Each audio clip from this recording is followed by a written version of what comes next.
right, thank you all for coming tonight.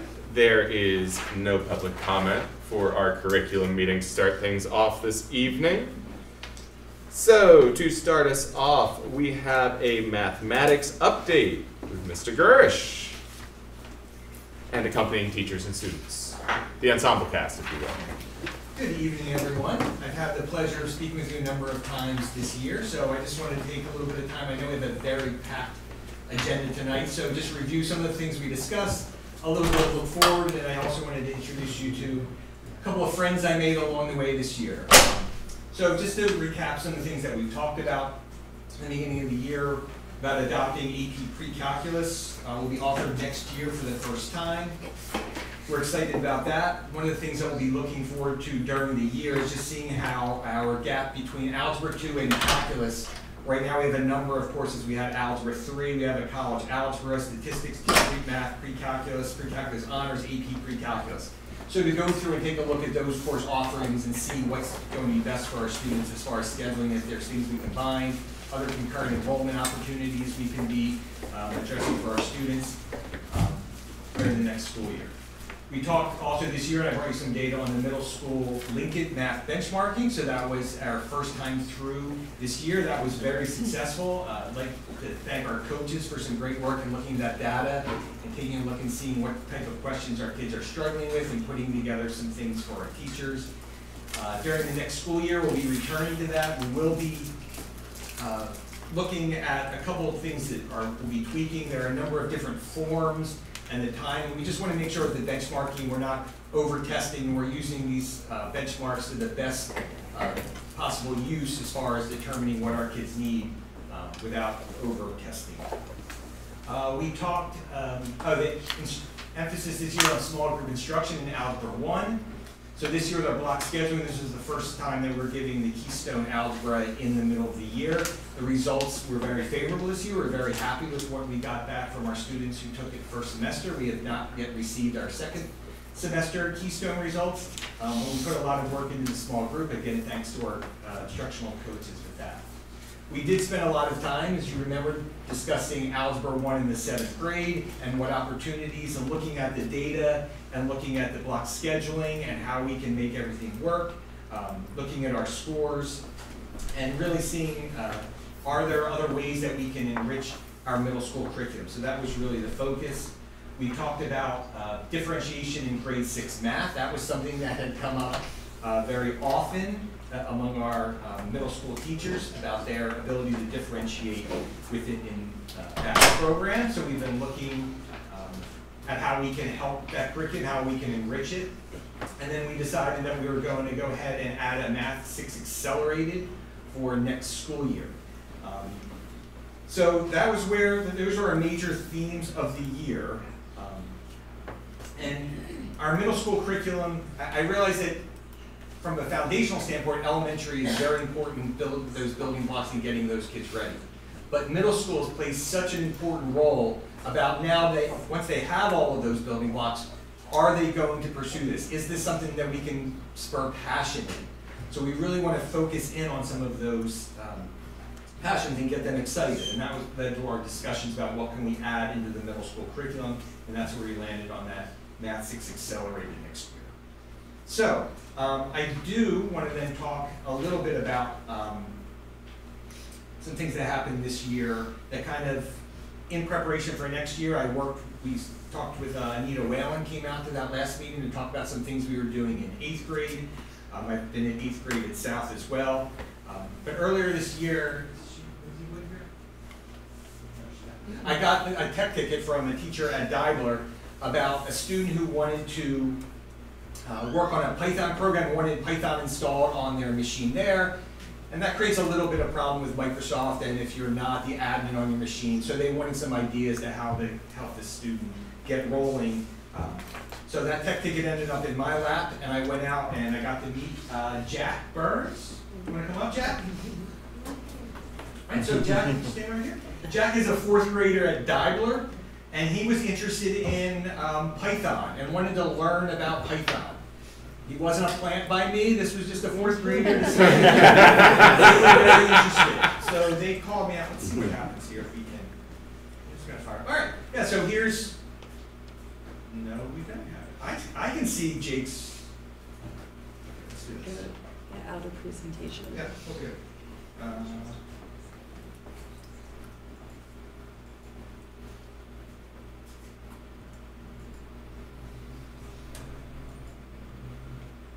What do you think?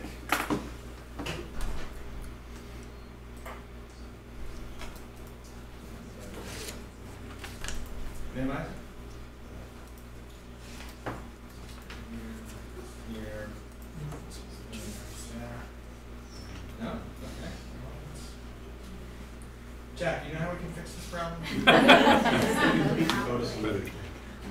right. I'm going to close that presentation.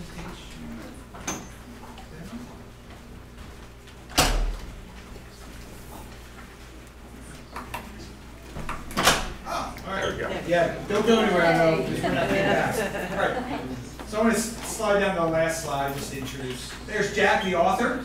He's 11 years old. He learned a lot about Python from this project, and he's a sports guy. What's the opera arena? Ceramic flute. No. All right, so Jack, I went out there and set up Jack with a little program that Google makes that could help him do that. And I thought I would go out there and sit down with him and show him some things, and it became very clear right away that he had it under control.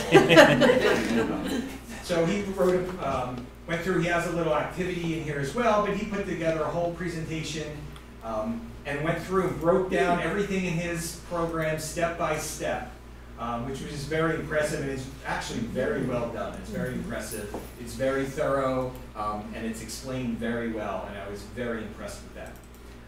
Maybe the most impressive thing was, then I came back and visited, and they were doing a warm-up activity, and I stood behind them watching, waiting for their warm activity to finish up. And there was another student who was sitting in front of me, because Jack was across the table, and I looked at his screen, and that looks like Python to me.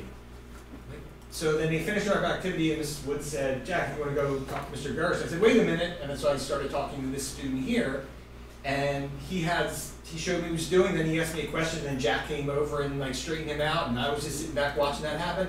And while that was happening, some other student came from around the table with his laptop, and he had questions about it. I'm like, well, are you doing this? This isn't part of the curriculum. He's like, he just said, no, Jack did this, it was really cool, and we really liked it, so now we all started doing it, which is so important to have. I mean, we can teach our kids some of these skills, but to have one of our own be the one who's inspiring other students to do that is really impressive. So I was so proud of seeing that. So thank you for doing that and being a good ambassador for computer science.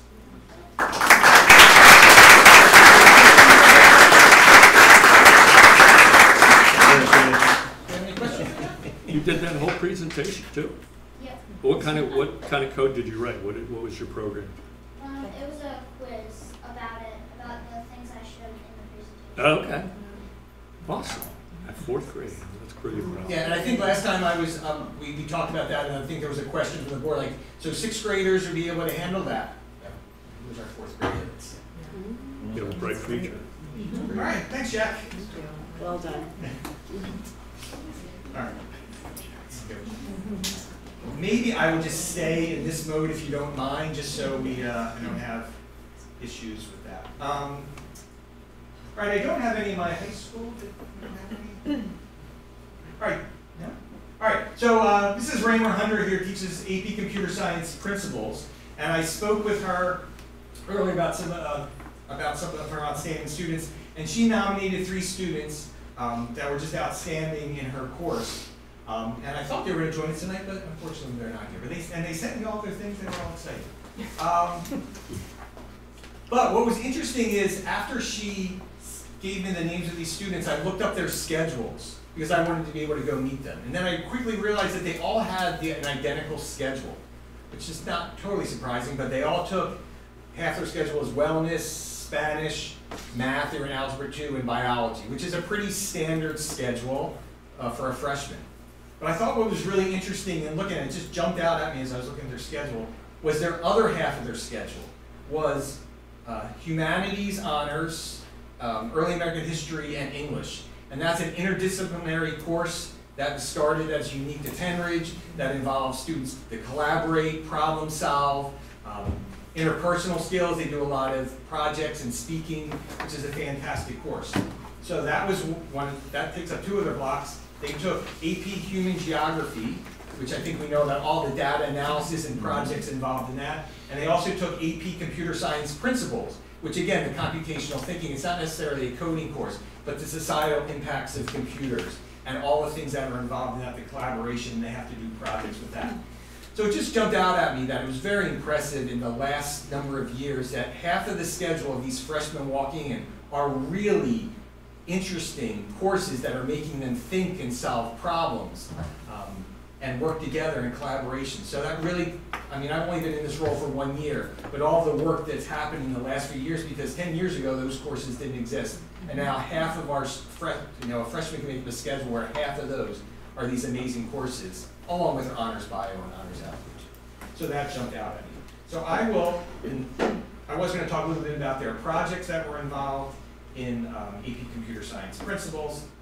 But I'm going to jump ahead to the middle school. Probably the best part of my year this year was I got to go down to South Middle School, and with the help of Aldo Braccia is the math teacher, and Lauren Draper helps out, and she's a gifted teacher. And they kind of set up and got me some time to pull in a number of students that I wanted to introduce to you today. Because I wanted to kind of work with them on some of the things that we've been talking about to integrate into Math 6 Accelerated next year. So I'm going to bring up, here we go. So this is what we worked on. OpenSCAD is a 3D drawing program. There are other programs to make 3D models that will do all the work for you and are maybe slicker and all of that, but they don't make you think the way that this does. So we got involved in this. This is actually, and I'll bring up Logan in a second, but those are all of his pieces. I put the board, all his pieces on a board.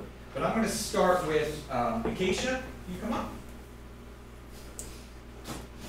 So this is Acacia, and there is all of her, I guess I can make this a little bigger if you don't want to. So these are all 6th graders at South. Ooh. I'm afraid of it.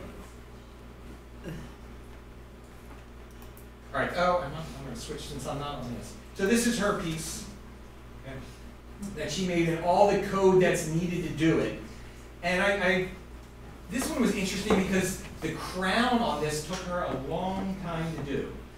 Just because of how complicated this gets with it, I'm not going to teach you all of this code, but the amount of she had to make these shapes, and it was a triangle that she had to make as a polygon, and then she had to go through and rotate it, and then translate it, and then move it up and do all of these things. And at first, she was just trying to just put them on one at a time until then the last class, she decided that she's just going to make a module, and then she can make a crown, and then she can put that all in one piece.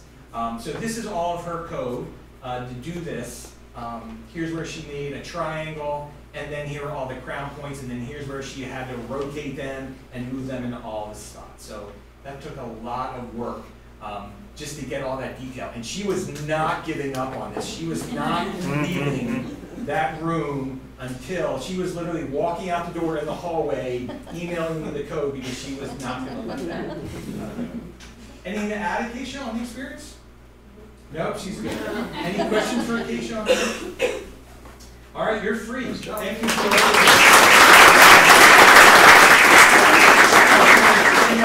Avery and Abby. So, I have to say it, Abby, you know it's coming.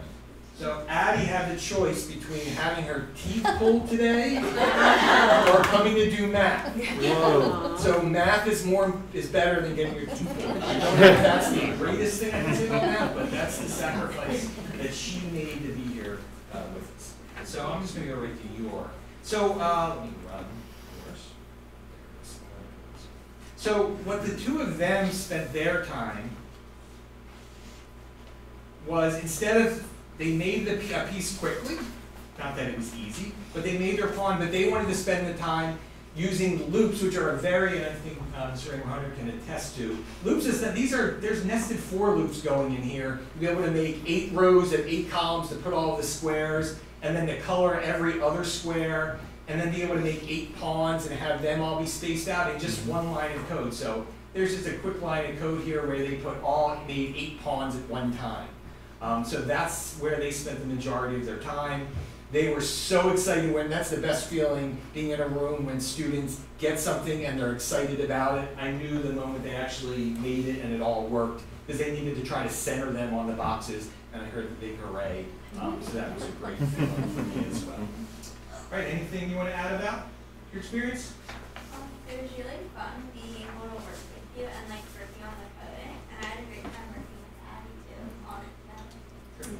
And that was, the collaboration was pretty impressive. All right, and Avery, the last thing she said, I said last day, well, we're doing this next year, right? I'm like, all right, we'll see. And said, talk to your teachers. All right, thank you, girls.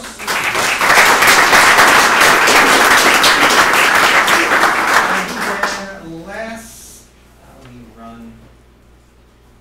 All right, so that's Logan's. Well, there are all the pieces that. Logan, you want to come up here? Logan Berger.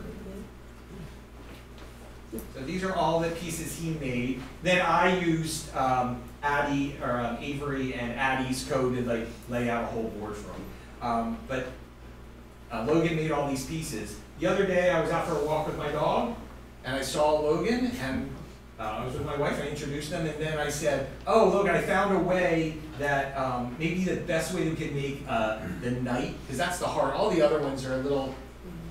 And he said, "Oh no, I made one like last night." Like, so he was home doing his, and his was way cooler than mine. So so just the amount of work to do this, the scaling. This is scale, because now we're getting this, taking a sphere and scaling it. So all the proportions and ratios and all those things that we do in 6th grade math are getting applied here. So he came up with a really cool night as part of his project, which was way better than mine. So I'm not really happy about that, but I will learn from that.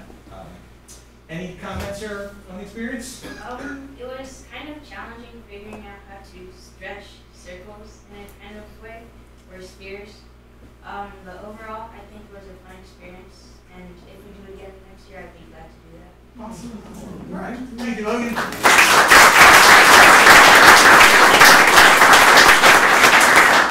All right, so that concludes mine. Thanks for having me. And I'm going to let them sneak out if they want before. Yes. Thank you all for coming. Thank you. Thank you, everyone. Thanks for having us. Can we wait out the way and come to the picture? Then we have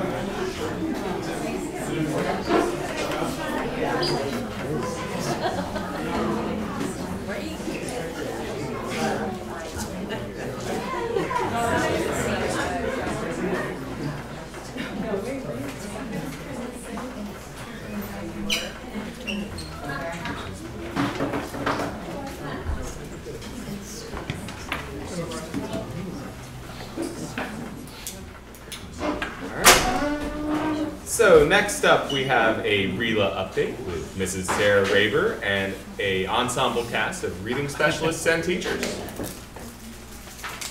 I'm just gonna wait for Chester to help me out. Hopefully. I know they're all out of the room, but I can't say how much I love this coding. Like, it's what I do, and it is problem solving at its finest, and that these students are able to take what they want to make and break it into pieces that make sense for a computer is next level. I love it. It helps you in life, problem solving skills like that. It's really impressive. They loved it. It's fun. Yeah, they were It's like you me gotta trick the computer. That's how I look at it. I'm like, I'm gonna make you do what I want you to do. You have the power. Yes. Okay, we're going to talk a little different coding. Maybe some decoding. I'm going to give an update on the implementation of Level 2 Foundation, so that would have been in all of 2nd grade this year, and give you the perspective through all of the professional learning that has occurred. And then I have 3 not students but teachers here with me. Sue Hansen is a reading specialist at Booth. She's also our foundations facilitator, so she will talk a little bit about the work that she did specifically. And then I have Sarah Martin-Rosie here from Bedminster and Jess Patel from Booth, 2 of our 2nd grade teachers. We're going to talk about their perspective and impact on their students at the end. So To give you an overview, this is just this year, what we have done for professional learning, specific to level 2 foundations. You'll see there was something about every 2 months at least, and then at the bottom there of that graphic you can see throughout the year there was professional learning time, 1-hour sessions offered for teachers. Sue was our foundations facilitator. We had 4 new reading specialists also going through that certification training, so now we have 5 facilitators. And then we had embedded professional learning through Sue that happened in addition to all the boxes that you see here. So I'll go through each of these piece by piece to give you some understanding of what each of them were. So to start in August, we obviously onboarded all 2nd grade teachers because we were rolling it out in 2nd grade, but we also brought all kindergarten and 1st grade teachers who are new to that grade level, as well as any special education teachers or ELD teachers, English Language Development teachers, who were going to be supporting in some capacity in any K-1-2 classroom or with any K-1-2 student, so they had the same professional learning and background and content knowledge to support students. Basically what a launch workshop is your introduction to the program, how to manipulate all of the materials, how to effectively use the teacher guide, really diving into what all the resources are and how to implement that program. And because we have our own facilitators, that was done by Sue Hansen, rather than contracting with Wilson, because we have the expertise here. One of the best things about having our own facilitators is that we can do our own model lessons. So you'll see this twice. This year, in October, we go into each building, and the team decides, so in this case 2nd grade, which class they would like us to visit so that we can work with their students. And then the other teachers from 2nd grade come and join us. So Sue does a model lesson, a full lesson, and not out of the blue, not a new lesson, but whatever lesson is the next in the series. And she models that lesson with our students. All of the teachers are there. Our coaches, who are scattered all around here, provide tag-out coverage so that the teachers can attend for the duration of the lesson while their students are still getting their lessons. And then, most importantly, when the lesson is over, the teachers, Sue, and I go into a separate location and we debrief for about 10-15 minutes about what we just experienced. What did we observe? What questions do we have? And most importantly, what are the next steps for this specific team? So those conversations are different in every building. 7 different conversations, 7 different sets of takeaways. For me, at the district level, I then take all those 7 conversations and can pull out what do all 2nd grade teachers need. And then I can customize professional learning from there and continue to move us forward. So you'll see that in the next couple pieces that we did. It looks a little bit like this. This was our exact schedule from October, so you can see it takes us about 5 days to be able to schedule in 7 buildings without disrupting the teachers' schedules. And we go in, do those lessons, and meet, and then move forward.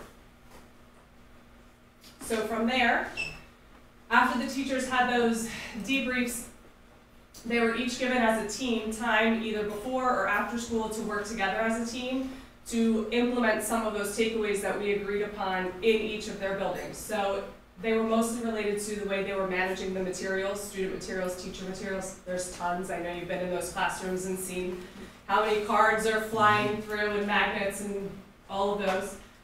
Procedures for the activities. There's a lot of different activities that come in this curriculum that requires just practice and being able to sit down and read through the activity procedures and think about how you might implement that, as well as data analysis. So part of Foundations is really making sure that we are customizing to what the students in front of us need. So there will be trouble spots where we find we taught this, but they're still reversing B's and D's.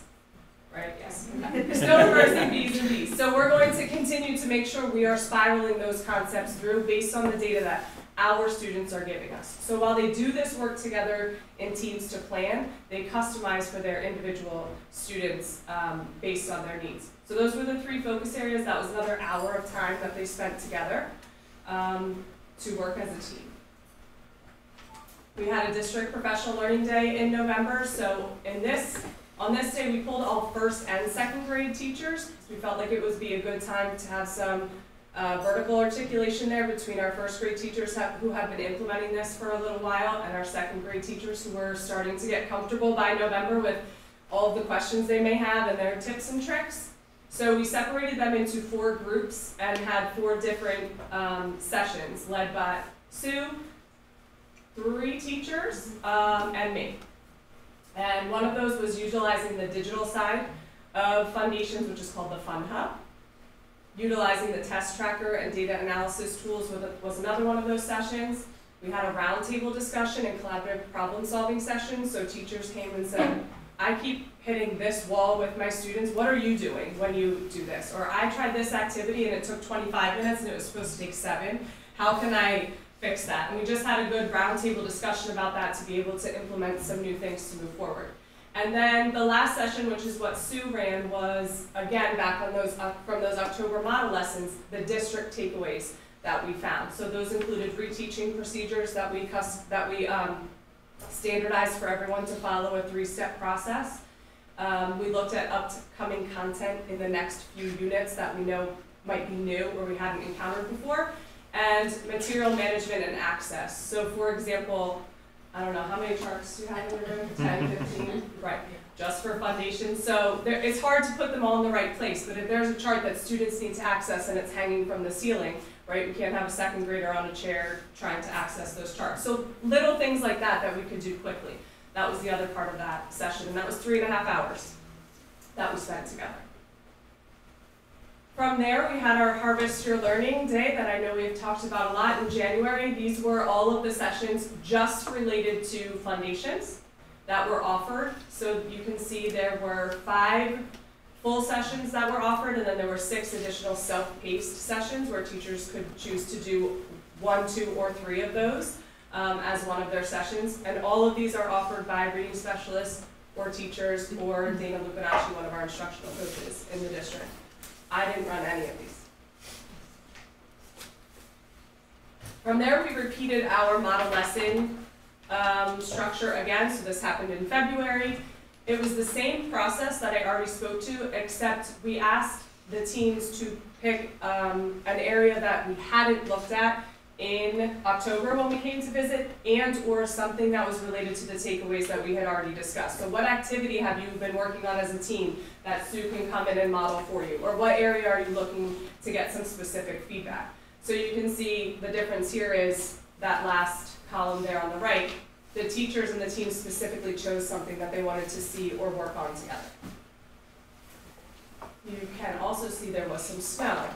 And we rescheduled 3 times for 2 buildings, but we did get it done. We had a grade level meeting in March. This is one of our standard grade level meetings that we have.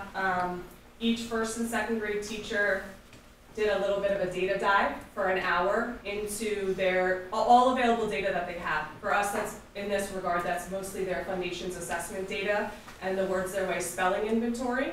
We don't use Words Their Way as programmatically in first and second, but we still give the inventory to have an additional data spot to look at. And the teachers kind of went through on their own all of these guiding questions and then shared that information with me so that I could read it across first grade, across second grade, and look at some trends, and again use that to inform our practice as we move forward. Which will bring us to what will happen on Monday, June 9th. So we will have 2 different sessions. We're going to bring first and second grade teachers together. There have been updates to the digital teacher's manual, so not the ones that we have printed, but the online access to that. And they're very valuable updates that we want to make sure our teachers can take advantage of, which I have listed here. So there are multi-language learner connections, so how to better reach our multilingual learners. There's a corrective feedback, so when you are engaging with students and they give you this feedback, here's what you can do to correct that, which is great for teachers because there's a lot of feedback needed in that process. There has been an additional activity added. It's called Echo Change, which is not currently in the daily practice, so we're going to go over that. There's updated assessment information, and then, which we're very excited about, there's targeted practice embedded in the new manual. So if you're going to run centers in small groups and utilize your small group instruction, which we all do in our elementary, there is guidance for what to do related to the lessons that you are also doing in your whole group. So we're gonna have first and second grade teachers explore that, and then they're gonna have some time to also work together to populate what are called Make It Fun activities. So instead of teachers having to do that throughout the year, they can work together on Monday and have those all populated and shared so they can access them whenever they need them, not something they have to do in addition again next year. We are also going to pull our third grade teachers. So we've been very excited to have foundations in K-2, but now our third grade teachers next year are going to get students who have a little bit of a different knowledge base than those who they've had in the past. So it's important to equip our third grade teachers with that common language that our K-1-2 teachers and students know. We're going to give them some specific resources from foundations that they can also display or use, especially in the beginning of the year when they're transitioning students.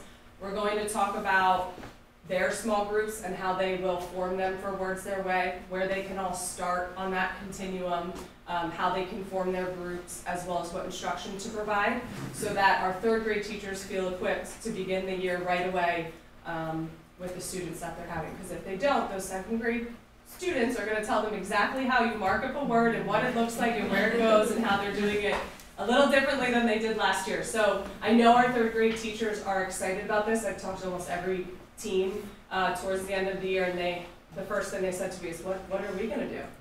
And so we're very excited to do this on Monday and get together. I'm going to let Sue come up and talk about, in addition to all of what I just went through, which was kind of facilitated on my end, but done with the teachers. These are all things that Sue did on her own with teachers or with teams as they reached out to her for support, and so I want her to talk through a little bit of what she did there. Thank you. Hello. Hello. I'm Sue from Youth Reading Specialist. So we did do a lot of embedded professional development this year, which was really exciting because it's live, it's right, as it's happening, we're teaching lessons, and that's really a good way to implement foundations because it's easy for the teachers to see how long it takes, what we're using, and how to manage all the materials. So one thing we did was direct instructional support at Guth. The second reading specialist, Connie Sneelan, is also getting trained, finishing up training as a facilitator. So we were able to push into the second grade classrooms daily and support the teachers as they were new to the program. We modeled lessons, we co-taught lessons, we coached them through lessons, we met with them during their common planning time to answer questions, to meet with them about what's coming up and get them ready to go. I gave feedback to Deidler after I went in and observed lessons at Deidler, and we met as a team and provided individual feedback to what they should do next, what they should work on, and kind of focus their lessons a little more so they can work on one thing at a time and then move on to the next to help their students make it through a full lesson, especially time-wise. Pacing is something we work on with every team. Modeling, planning, and consultation on foundations instruction for all K-1 and 2 teachers. We meet with the groups throughout the year, like you saw. I also tell them whenever you have a question, just email me. You can text me, and I'll come over. I went to Learning Support at Deidler. I went to Sellersville teacher. She reached out about something, and we just did more model lessons. They want something specific to their group and to what they need, so I went over. I was able to do that. Planning and collaboration. We met at Guth with the first and second grade teams. I created a bookmarker that tells the teachers what materials they'll need for the upcoming unit, what the new concepts are in the upcoming unit, and it's important for the teachers to understand what's coming so they're ready that first day when they introduce concepts. So we felt like we gave them a good base and talked through those concepts. We worked all year at Guth first and second grade with refining their routines. The routines and foundations are really important because they revisit the activities. There's, I think, 8 to 10 activities in foundations between K and 2, and they revisit them weekly. That they're all embedded in the program. But the more that the teachers are familiar with the routines, it takes from the kids, it takes away, wait, how do we do this? What are we doing? Because the routines have, really been laid really well for the kids. First grade, we met with a lot too, to refine those routines, because this is their third year of implementation. Instructional tools and resources, like I said, we distributed those foundation bookmarks to all the first grade teachers across the district and all the second grade teachers across the district, so they could look ahead and see what's coming. And we developed a reteaching plan to support data-driven whole class review. So in foundations, if the class doesn't reach 80% of students getting an 80% or higher, foundation's recommendation is to reteach that unit. So we had teachers who were unsure how to do that, so we talked a lot about that and worked with Dana Lupinacci on creating a plan of, let's make it a 3-day plan. We don't need to go back to day one, week one, day one. Let's make a 3-day plan and really focus the instruction so the kids can get the most out of it. We'll give another checkup to see if they're ready to go, and then we moved on.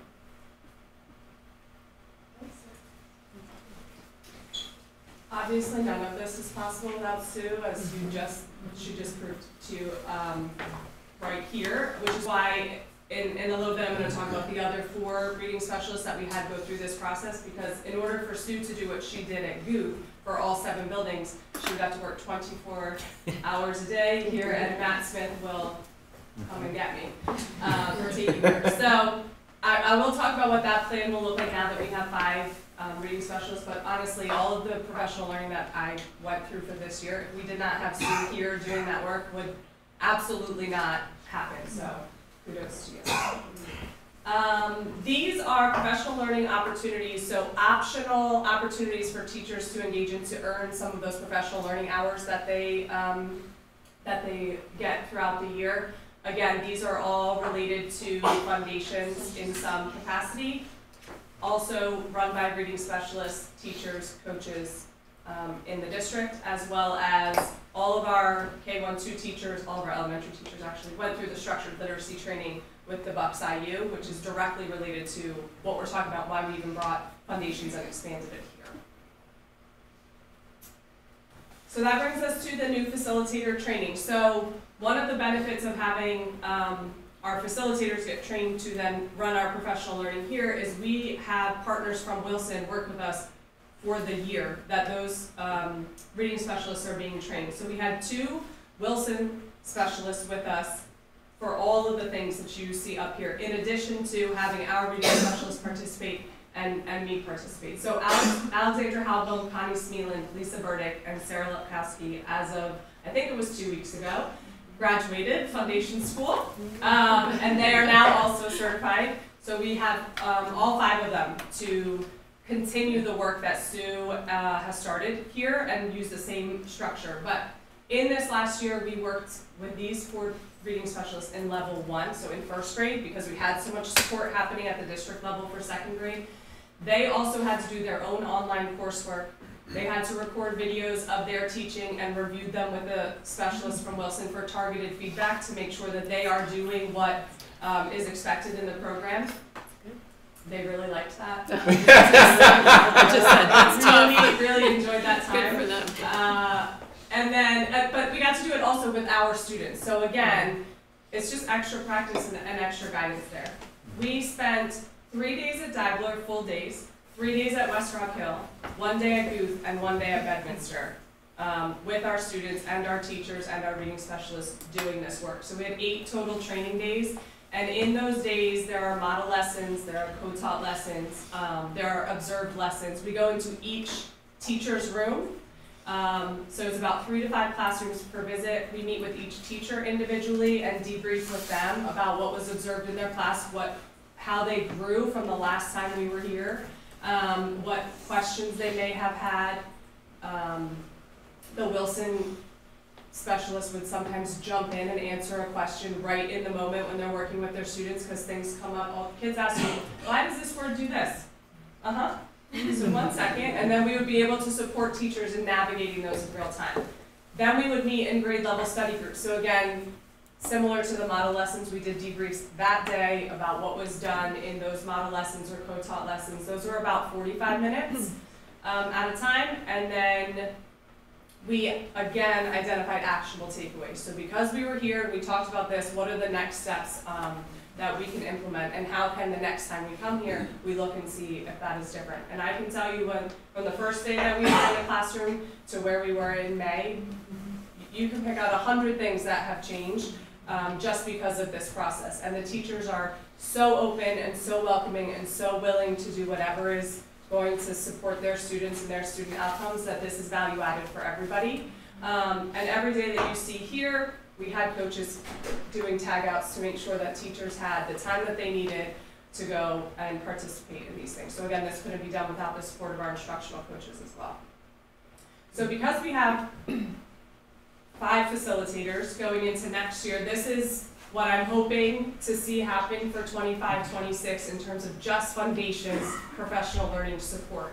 So we will start in August with a relaunch workshop for kindergarten teachers.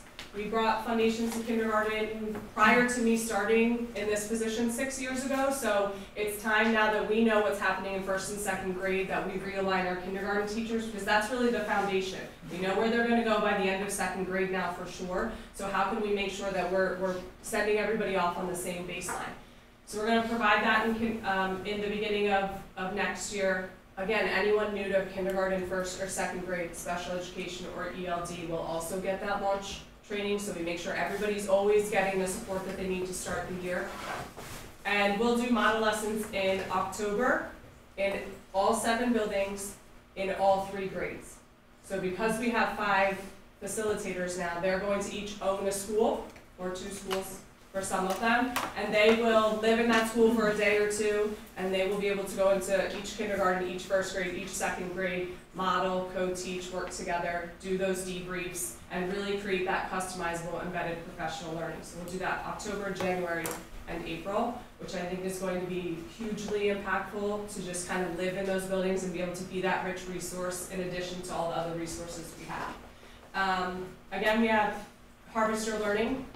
Next year, I'm sure you'll see triple the amount of sessions that we had this year, because our knowledge base is just growing, our instructional practices are growing, and what we can share with each other is absolutely growing. And then district collaboration again in March can look similar to that data dive that we did. It's really important that we're all coming back to the data. We're talking about what's happening in 2nd grade at one building, is that the same as what's happening in another building, and what does that vertical articulation look like? Now that we're all on an even playing field, are kindergartners progressing to where we want to see in 1st grade, progressing to 2nd grade, and how can we see that data through line? We'll continue to have professional learning time opportunities, those optional things for teachers to do outside of their school hours to support their practice as well. So I know you would like to see the data. I hear it, I can feel it, it's coming. I literally just wrote that down. I had it, I knew it was coming. So after we have our fall benchmarking data for the start of next year, we'll be able to look at our current 2nd graders who had foundations, kindergarten, 1st grade, 2nd grade as their core programming. As 3rd graders in the beginning of the year, what does their assessment data look like? Because they're really our only cohort that we have. And so to look at their end of year data right now is really not going to give us an idea of how that transfers to that start of 3rd grade. So pulling that for the start of 3rd grade next year should really give us a good starting point of what are we seeing in terms of impact on student achievement and student outcomes from all of the work that we've done and all of the work of the teachers. Which is why I have Sarah and Jess here to tell you kind of from their perspective in their classrooms what they're seeing as impact for themselves and for their teachers. So I'm going to let Sarah come up here first and talk about her wonderful children. My name is Sarah Martirossi and I teach at Bedminster, 2nd grade. I wanted to advocate for the continued and expanded implementation of the Foundations Wilson program in our elementary curriculum. I really am excited to share the things that we've done this school year with Foundations. As Sarah just said, those kids have used it kindergarten, now 1st grade, and now in 2nd grade, with the whole year in 2nd grade. And as we know, literacy is a cornerstone of academic success, and a strong foundation in phonics, sight word recognition, and spelling is absolutely critical for young learners, even as you were saying, Mike was saying before, in math, you know, we're the basic in math when they're little translates into when they get older. It's the same thing for phonics and reading. As they're little, they need that foundation, and it's going to take them far when they get older. But I have witnessed firsthand in my classroom the transformative power of foundations.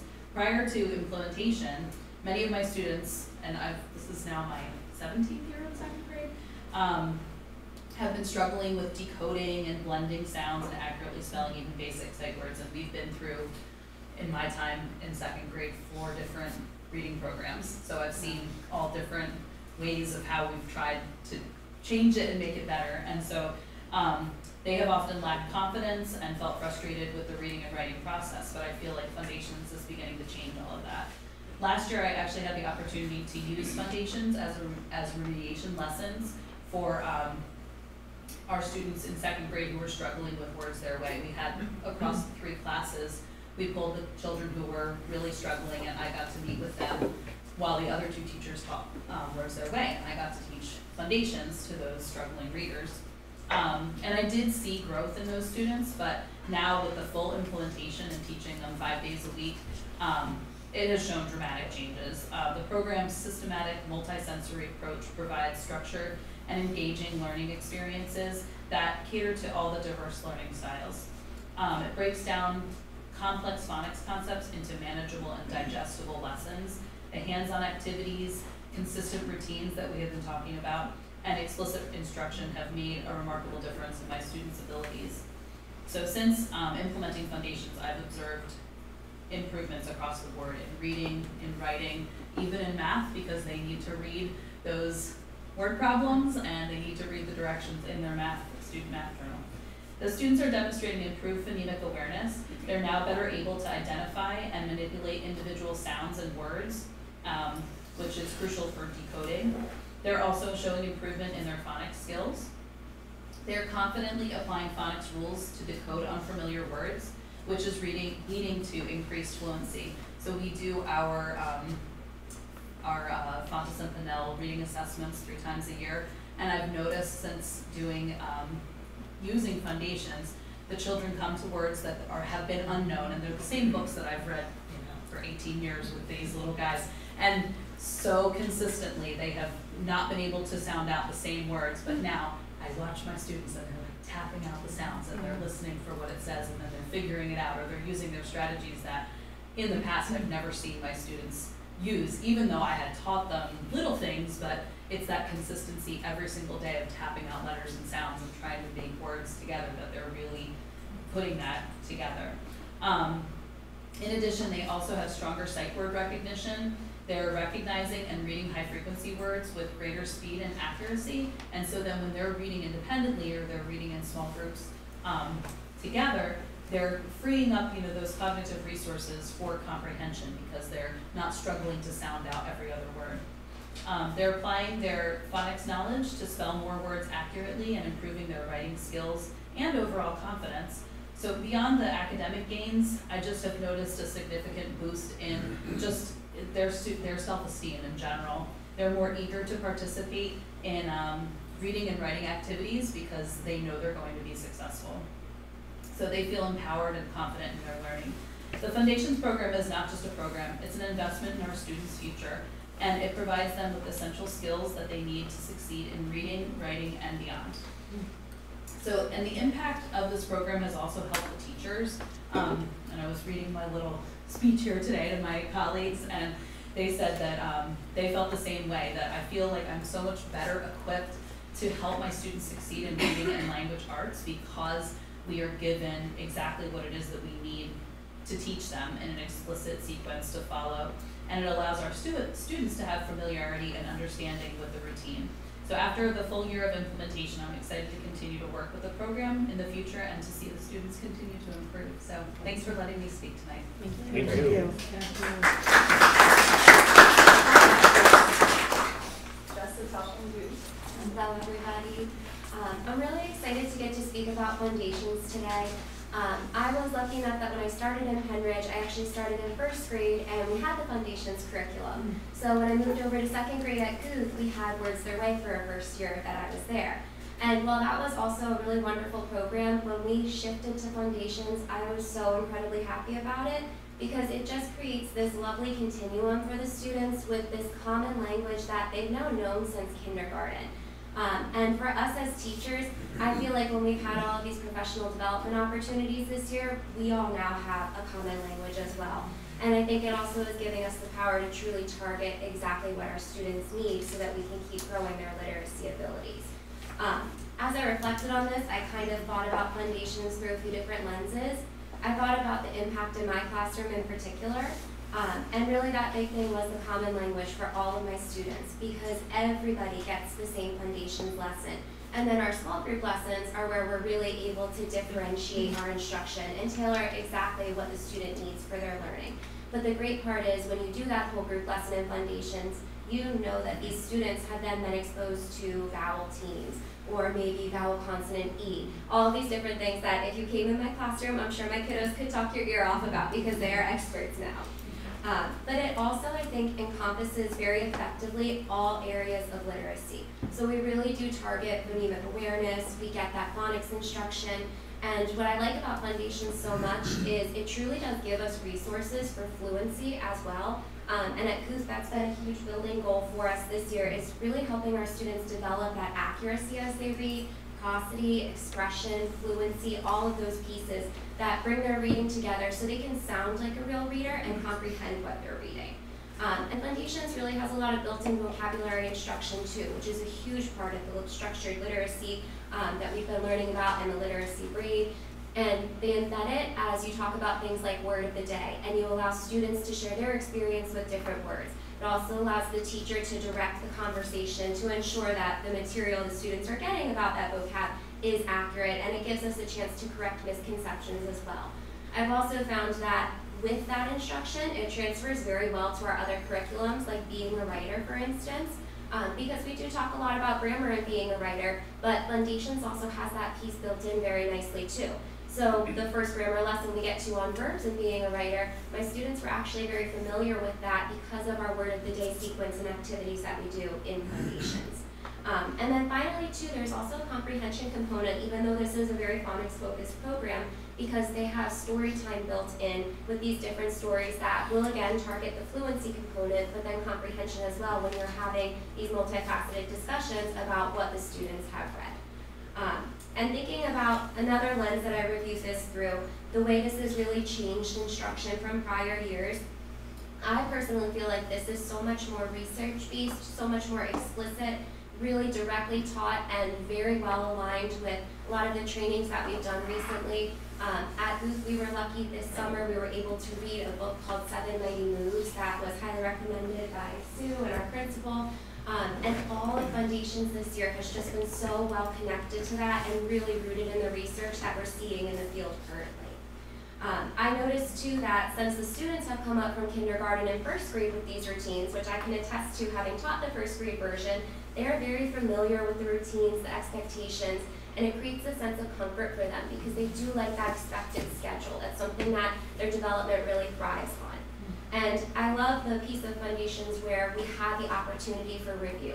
Sometimes in Words Their Way, I would feel like we were moving very quickly, and students weren't necessarily really doing that deep dive that Foundations allows for, because if we find that there's a trouble spot, or if we find there's something we need more review on, we do have the opportunity to do that with that 80% rule on our unit test, where if 80% of students score 80% above, we can move on. If not though, it's that perfect opportunity to see, all right, this is exactly where we lost it on the test, this is what we need to go back and target. So we can really help them with what they need. It gives us really great data from that. And then in terms of transferring to other subjects, I actually had a formal observation this year of a math lesson with my principal, Matt Smith. And when he had come in, I had my students bring what we call our monster book to our small group table because we were going to be doing an open response problem as part of small group. And in that monster book, it is a phenomenal toolkit, all in maybe 50 to 60 pages in there, where the kids can see the different concepts we've learned. So everything from short vowels, building up to where my kids are now with what we call double vowel syllables or D syllables. It also houses trick words, so they have their own little portable sight word or trick word wall with their book that they can always reference, and they know it's a tool they're allowed to use at any point. So seeing them using that in math on their own, sometimes I don't even have to remind them, is really great because they are doing their job as a learner at that point when they pull that tool out. Even in social studies or science, if we run into multisyllabic words, they are pros now at figuring out where those syllables break up, and they can tap it out and get words that last year I don't know if all of my students would have been able to get. And with this class now, having had foundations for as many years as they have, I think that they're really able to get those bigger words now. And then I also thought about this in terms of how the program provides us with a lot of different tools for teaching. As I mentioned before, it encompasses all of the areas of literacy that are so critical at this elementary level. And I find that both the program kit that we have in our classroom, which I know we mentioned before has so many materials in it, can be a little overwhelming at first, but once you get used to it, you love every single thing that's in there. There's a lot that you can use, a lot you can pull from, but the online portal is phenomenal as well. And I've started using even things like the writing paper that Foundations program comes with across the board in all subjects, because I do really feel like it lends itself well to students who might even have OT needs, because the lines are so clear and differentiated. You can add a little highlight to the bottom line. So there's a lot just built into the program that really does lend itself well to the elementary classroom and meeting the needs of all of our students.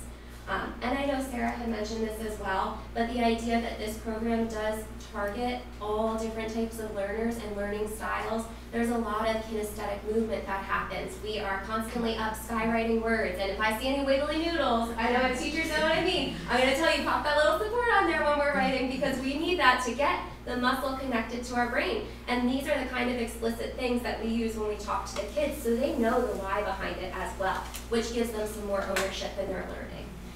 We also have really cool things that when they get to second grade, this is the big one, our gel boards, super duper fancy, really cool board, yes, that's built in with a pen, and they get to practice trick words, but that as well gives them a more tactile way to get the trick words into their brain and get the correct spelling in as well.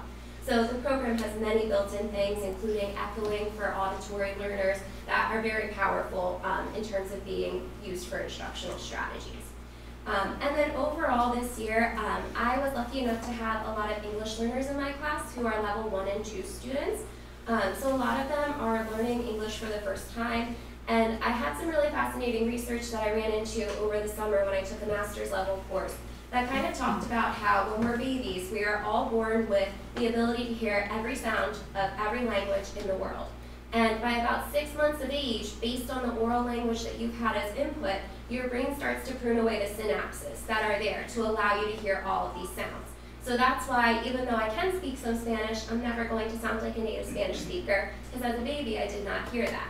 But with Foundations, what I've noticed for my English learners is because we are so explicit with our teaching of the phonemes, I think it's recarving those neural pathways in so the students can truly acquire our language even easier, and it gives them the tools and the exposure they need. So overall, I'm definitely a big fan of the program. I really love that we brought it here, and I think I'm seeing some really big gains across the board for all my students. Thank you. Thank you.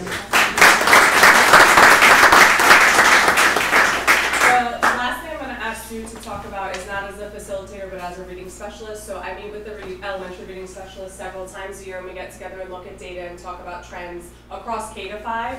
But obviously this year we've looked deeply at how our implementation is going, and all of them have made similar remarks about the difference in where they're starting their interventions when they're pulling their small groups. So I want Sue to just talk about that. You have to follow this. Yes. Just talk about that briefly. So, the reading specialists get together and we talk about what Sarah said, the trends that we see, and we've been really excited in what we've seen, what Foundations has brought to the school district. The increase in common language across students, across grade levels, across teachers is amazing. If I say to someone K to 1, oh, a double vowel, they know exactly what I mean. There's no explaining. The kids know, the teachers know. The shared language that we have as teachers and students is unmatched with Foundations. It's terrific.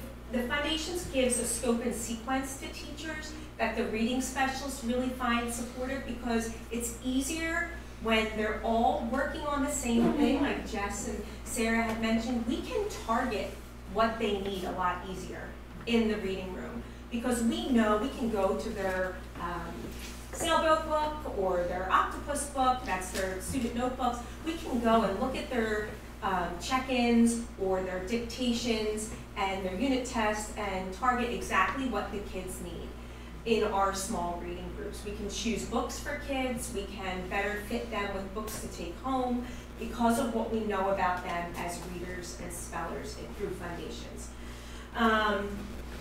We use concepts being taught in Foundations. In our small groups, we don't re-deliver the same Foundations lesson. Foundations has an online portal that has intervention lessons and a lot of intervention ideas that we're able to use. But we use the same materials across intervention, which makes it easier for the kids. And that's really the goal. They see in the classrooms the standard card display. They come to my room, they see the standard card display. They use a tile board. They are little magicians with their tile boards. They can build words very quickly because they use them so much. And it seems like an extension more than backing up and being an intervention, which I think is a gift to kids. We saw the interest in the kids and the engagement in the kids rise. They want to know, just like we heard, I think Sarah said it, if you are a third grade teacher, you better be ready for marking words. You better be ready to notice the vowel patterns, because they're coming. They're coming to your grade and they're going to tell you, because they tell all of us all the time in every subject. I look at a math journal or a writer's notebook in a classroom for any of my students that I see in intervention.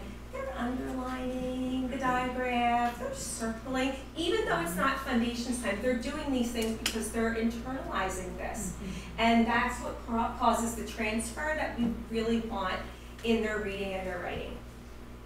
The big thing that the reading specialists have noticed is the interest and the engagement that has grown from teachers. Just like Sarah and Jess said, Foundations equips them with knowledge, which is power. They understand now the way words function, the syllable types, the reason the vowel does what it does, the sounds that the words make because of the placement in words. It's given them this power to understand, and when you understand something, explaining it to kids and having the kids use it is much easier. And Foundations is very direct, very explicit. It's laid out beautifully for teachers to understand easily. The teachers that have shown interest, a lot of them have shown interest, and it has really helped their reading specialists plan PLTs that carry over, or it's helped teach us plan PLTs for the older grades. They'll come down and say, somebody wanted to underline a digraph and wanted to make sure that I knew it was a double vowel. I don't know what they mean by that, so we give them the language and the knowledge so they're better equipped to help their students in ways that the kids already know how to use. We've planned harvest sessions, PLTs, and none of this would be possible without your support. And Dr. Scheid visited a lot of our model lessons and came to our debriefs, and it means everything to us that you're there to support us. And the coaches are there to tag out these teachers to make the time, which is really important for us. It's why it works, and really we've never been supported like we have with Sarah. So it's all really thanks to her. So thank you.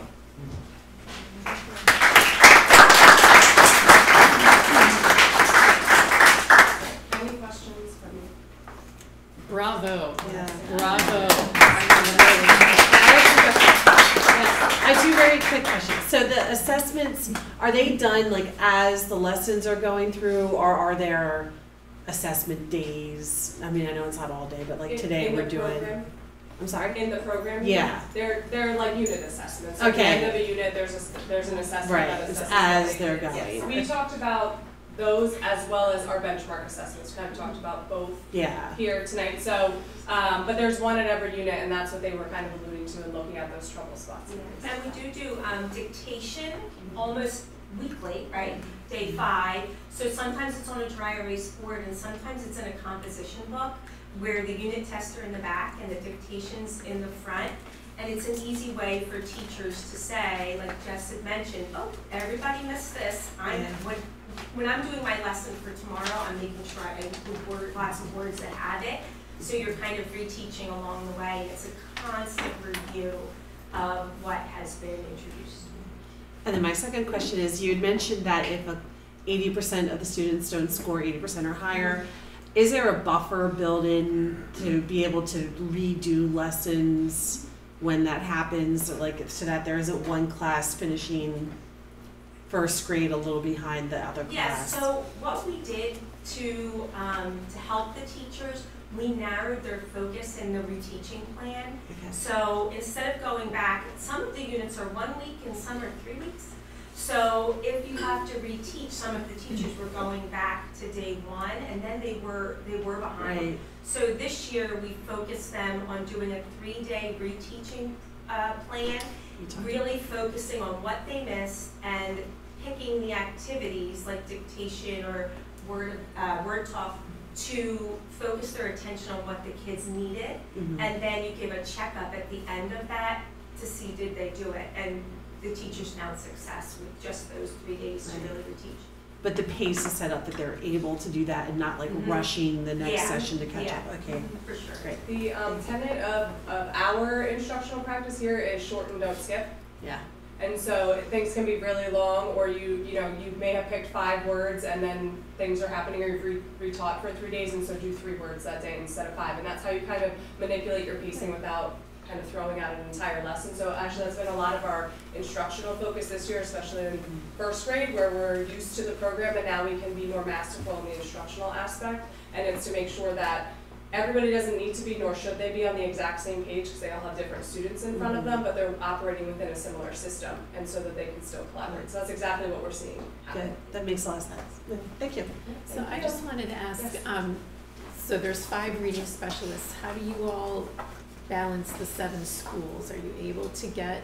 So each school has a reading specialist who lives there because that's where they work regularly, right? And so they're the first kind of point of contact for daily support. And 3 of our schools have 2 reading specialists because they're Title I. But then these 5 will be an additional level of support. So when they come in, it will be just really to focus on those model lessons or co-teaching support, so that in addition to the reading specialists who live there, here's someone else you can reach out to for something foundation specific, rather than having to do all the things that come with reading K to 5. So it's not the only level of support, it's absolutely additional. Okay. And I heard a lot of things, but is the difference with this program the phonics? Is that part of the magic of it, or? It's the explicit instruction and it's the multi-sensory approach to it. So, I mean, it's almost robotic in terms of how you are delivering things on a consistent basis. So it's not only the content, but it's the way in which they're delivering it and how students are engaging it. Okay. Well, it sounds like you have systematized it across all 7 schools, which is fantastic. Bravo, really. Very First, I'd like to thank your testimonials they're amazing. Yeah. I mean, it's to see so many teachers behind it, reading specialists behind it, I really appreciate that. And obviously implemented this very well, since it's a lot to do with so many different teachers. But I would encourage you to find some way of showing us how successful it is. I'm looking forward to the fall. Or is there anything you have now with the benchmarks throughout the year that would show that we're improving compared to other years, or something, just so we know that the investment is? So we're still finishing our end of the year assessments because we have till the end of this week to really do that and get the data in, which is why I couldn't even look at beginning of year to end of year of this year and bring it to you tonight. But certainly as that data comes in through the end of the school year, we'll start to look at that and then surely use that, to look at the fall as well. So we have been looking at it, it's just not comprehensive right now for me to present to. It wouldn't be fair necessarily, but we are seeing, as they have talked about in their individual classrooms, if I sit down with a teacher and look at their individual data, it's very clear where there are gains because of the programming.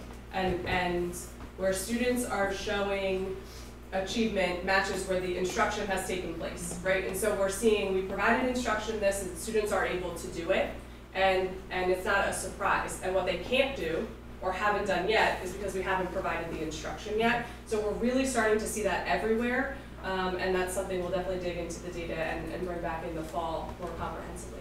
And if I could just add one thing. Please. Is what you're looking at, not just that DIBELS data, that will be important. The reason why we even implemented this program was so that we would be assured as many students as humanly possible, because of the work you're all doing, learn how to decode efficiently. What you really are going to be looking for are reading comprehension scores improving, because now I don't have to spend all that time. I can read fluently and I can work on critical thinking skills, because I know Christine, that's what you're thinking too. So it really will be the combination in the fall that you'll start seeing, right? Because So you would don't that want to be- be that would be singularly looking at one. PSSA scores in third grade? Yes. Right, PSSA For next scores. year. For next year's yes. third Right, grade, that would right, be right. That an would be excellent great. data point to look at Okay. and compare, right? Because then we're talking about reading to learn instead of learning to read, and we Yes. solidified those concepts to really look at that grade 3 proficiency, which has been our goal here Right. For the last several years. Great, so That would be the true test. yes. So I thank you for this. I have 5th grader and 2nd graders, and I see a huge, I mean, I know it's only 2 kids that I'm talking about, but it is amazing. You see the difference when you're talking about their sounding out. They're circling where they are in reading. Like, I see a huge difference in my 2nd graders, even looking at how my 5th grader had it. I mean, it is beyond, like, they're really engaged. And I mean, they're teaching me, like, okay, let's circle this and let's underline this, and I'm really focused in reading, and we get the reading calendar. So I definitely see, I love that we have foundations, and I really see the difference, at least in my 2. So thank you very much. Thank you. Excellent. Thank you. All right. Next up, Mrs. Jenna Vitale. No ensemble cast this time. She should be rousing up. Good stuff. Thank you. Thank you.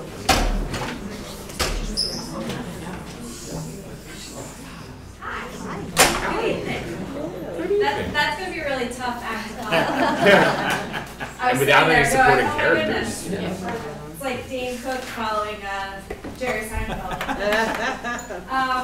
I'm here to give you an update on year 1 of our new social studies resource that we implemented this year. And by the way, I'm Jenna Vitale. I'm the K through 12 social studies and ELD supervisor.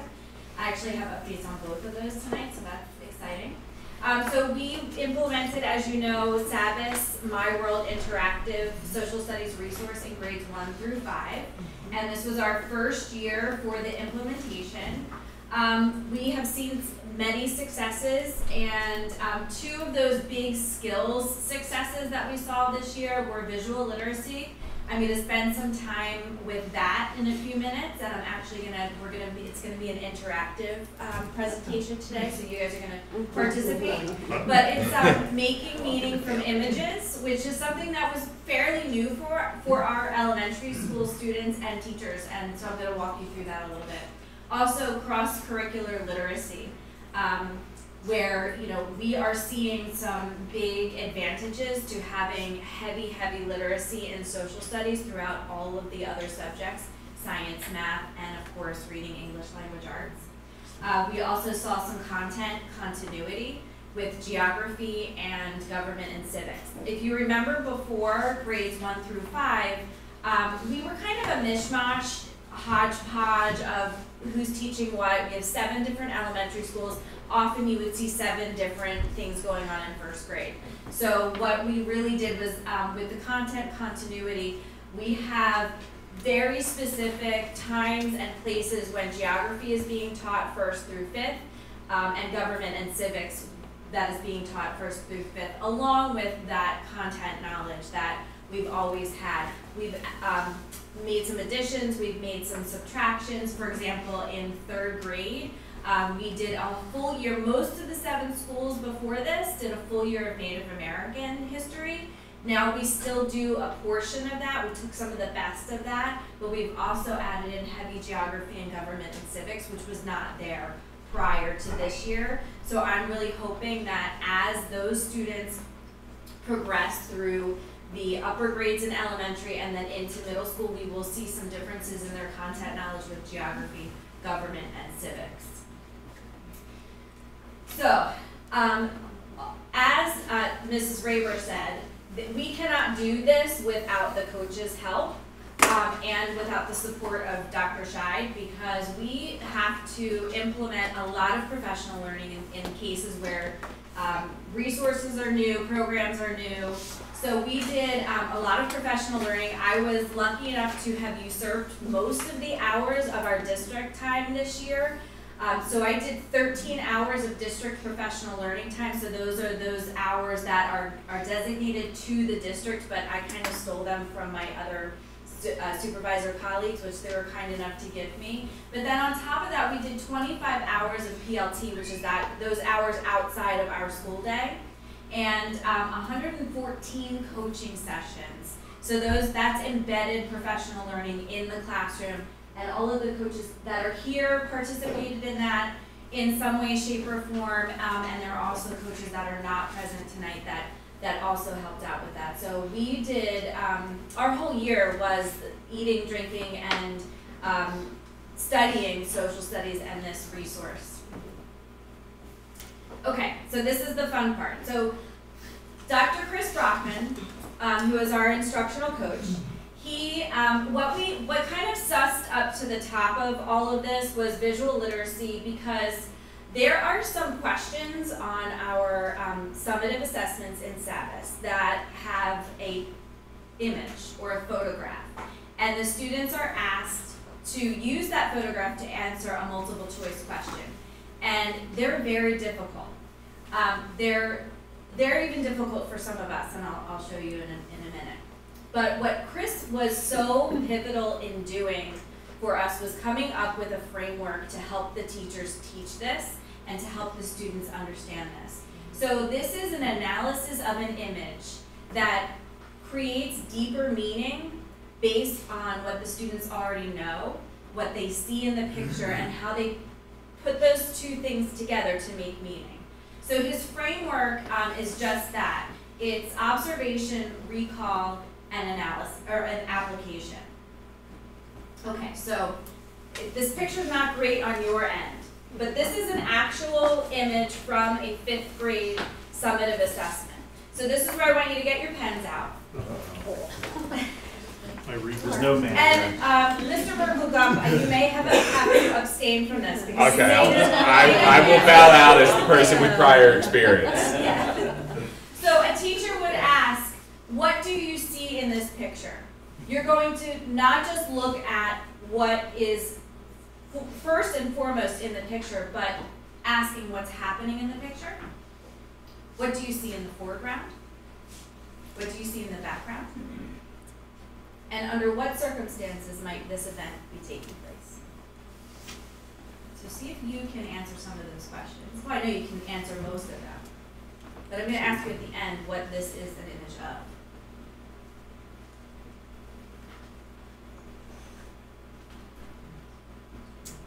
Okay, now, recall. What is familiar to you in this picture? Remember, the students will have had a whole unit of study in this chapter leading up to this image on the test. So they do have some background knowledge. So what is familiar to them? What do you know about the people and the places in this picture? And what is missing that you can fill in? When you said recall, I thought you were going to make the picture disappear and we have Yes, please redraw the image. How many people? Yeah. And then the final piece of that is applying, or the application piece. In what ways can you combine what you see and what you know to create meaning? Does anyone know what this is an image of? No, not you. Is it like a moment in history? Mm-hmm. It is. I have I can't see what's in the boat. How about if do you want a hint? Yeah. All right, the date is 1492. Oh. And there's 3 boats. Oh, all I was right. looking at It's him leaving Spain. Yeah, so this is those Christopher Native Columbus Americans were leaving from, Italy? no, from Spain. Okay. But I forget the port's name. Porto Altos, I think, or something like that. But this is a very famous work of art. But this was actually an image that was in the 5th grade assessment. And so this is a very, very difficult ask of not just our students, but our teachers as well. So Chris really helped me and the coaches go into professional learning kind of with this in mind, that this was a big shift for all of us. I suspect that because these kinds of questions really start in 3rd grade for our kids, that by the time the students that experience this for the first time in 1st, 2nd, and 3rd grade, by the time they get to 5th grade and see this, it's going to be much easier for them to handle. But yes, this was very, very difficult at first, which is not a bad thing, because we're really raising the bar and we're really expecting a lot. And what's been beautiful about this is that I got to observe a science class, because sometimes I don't always get to observe social studies when I do admin coachings. I got to go into a science class in 4th grade at Guth, and they used the exact same framework to ask students about pictures in the unit that they were doing on pollution. And they had no words, just an image. The students had to talk about what was in the image, and then what they knew, and how they could take those 2 things and make meaning out of it. And then they were even able to take it a step further and make inferences from there. So this, and it's particularly in 4th grade this year, they really took visual literacy and ran with it. So this was a skill that I was so happy that we were able to provide for our students this year with this new resource. Okay, so next year, Year 2 implementation, looking forward, we're going to be doing relaunches. So again, in August, I'll steal some time. Harvest, I'll steal some time. We'll do some relaunching. I do want to make some adjustments based on field trips that we would like to take, especially because this is the 250th anniversary of our country. So we would like to make some adjustments for that. Expand training in the use of the digital component of SAVIS because of small group instruction. So really encouraging our students to use that, or our teachers to use the same small group instruction strategy and framework that they use in RELA and in math, and bring that to social studies. So having a digital component where the students can work independently on social studies, we're going to explore that a little bit more. Mrs. Vitale. Yes. Would you please expand on this small group instruction and what you've done with the high school? Oh, okay. I think that I wasn't tidbit prepared would to be- talk about that yet, but so small group instruction in elementary is very, very common. Almost every classroom that you walk into, you will see the students working independently or at a station with their teacher, and then they kind of rotate around. At the high school and in secondary, it's not done as much because they're very content heavy. So it's traditionally has been a lot of notes. Here's the information. I'm going to deliver it to you in a certain way. So we have worked this year on, the coaches and I have worked. There you guys are. We did some work with the high school in particular. We had a 12th grade teacher who was interested in using small group instruction because we had a professional learning, a district professional learning on it. And we're really trying to kind of expand that into the high school. So we offered tag-outs. Tag-outs are one of the coaching strategies that the coaches use to share information between teachers. So if I teach 12th grade and I really want to do small group instruction, the best place for me to go is probably elementary school. Even though the content doesn't have anything, I mean, there are correlations there, but really it's the management of the classroom and the delivery of the instruction.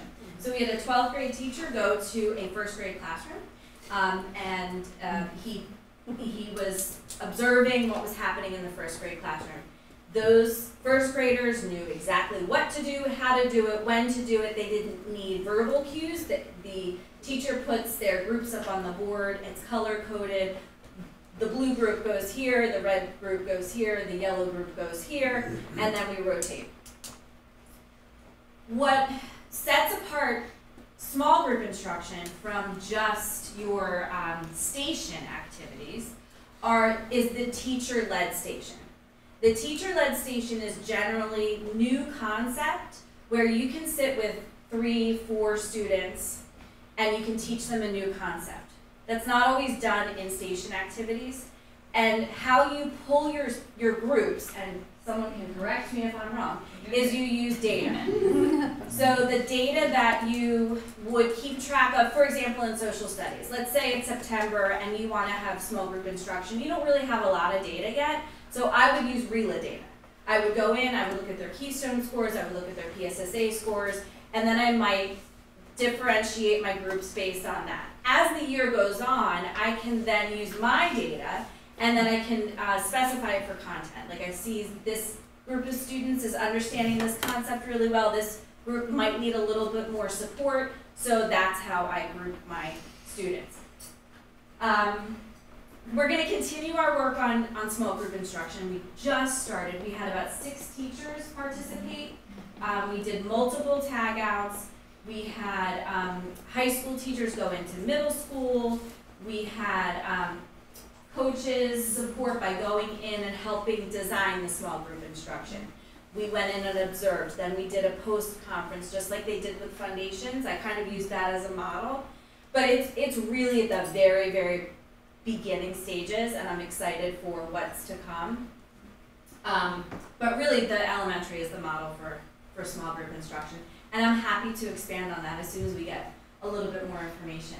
But it was fun. That was really successful this year as well. I know you use it in algebra in high school. Yeah. Where else? Is there any other area you're targeting? In high school? Well, we're doing it in social studies. We're working on it in social studies, yeah. In the high school? Yeah. Okay. Yes. Okay. Yeah, so we had 12th grade, the honors law class did it. Okay. AP Human Geography does it quite often. Who else did it? Special education classrooms. Yeah.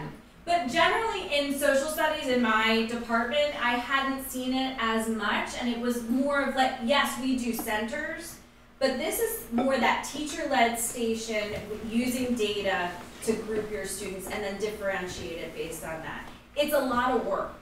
And not that teachers aren't able to do that and they aren't shying away from it, but that means that when you 3 come over to me, I have to have different work than maybe you 4 come over to me. I'm actually going to do it with them on Monday as well, on June 9th. So. Thank you, Mrs. Patali. I know that was important. You're very welcome. I just think it's great. Switching gears again. 8th grade civics exam.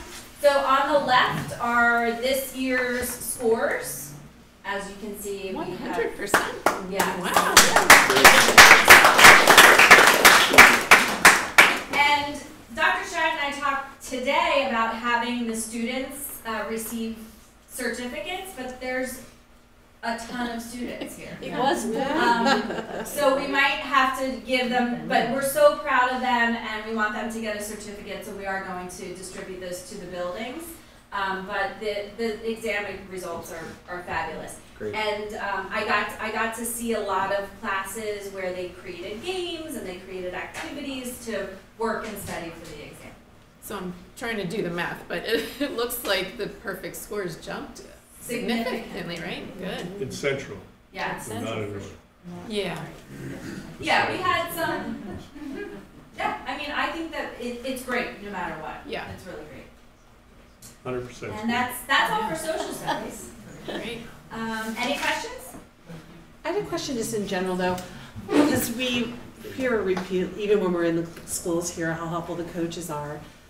And not just jumping in and helping, but also covering classes so teachers can learn new systems like this.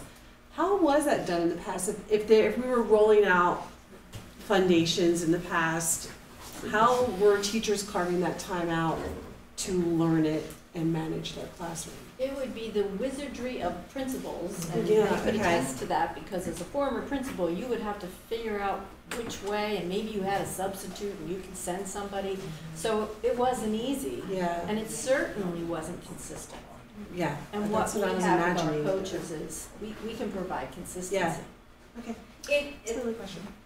having the coaches and the systems that they have in place, and also the data that we keep as a coaching team and as instructional teams, is really very helpful for even for things like this. Like I go back and in order to give you updates, I go back into the coaches log to see how many. You know, we had 113 coaching sessions. I wouldn't have known that unless the coaches are keeping track. Yeah, that's what I saw the numbers. But That's a lot of work. Yeah. Okay, so I'm up again for ELD. This time, English language development updates. It's shorter and not interactive, unfortunately. Okay, so year one. So if you didn't know, before our district was clustered, our ELD students were clustered. So that meant that all of the elementary students, no matter where their home school was, they went to Guth Elementary, and then they went to North, all of them, no matter which home middle school they had, but then everybody goes up to the high school. This year, we started a slow rollout of sending all of our students to their home schools and back to their communities. So we started with level 3, a WIDA score of level 3. So WIDA is short for World Class Instructional Design and Assessment, and that's generally the data point that we use for our English language learners. They take the test one time a year, and it gives us their overall language score, so it's speaking, listening, reading, and writing. And the level 3s and above are pretty self-sufficient. They do need some modifications and accommodations, but nothing too heavy. So we felt comfortable moving them back to their home schools first. But what really came from that was we implemented talking points, which is something new for our district for translation purposes. All of our office staff are trained nurses, the DAO staff are trained, that's here, so everyone here in the offices are trained, all teaching staff and all principals were trained. What it does is it's a text message or an email service, and if I'm a teacher and I have to text a parent because maybe a bus is late, it will automatically translate it into the home language of the parent. And a lot of programs do that, but what Talking Points does is you can also upload documents, and it will translate a document for the parent. So flyers or field trip forms, it all gets sent home via Talking Points, and all of our families can read and understand what they're being given. We had a translation protocol that, I don't know if I'll be able to click on it, but I think you guys have it. But it's an infographic with okay.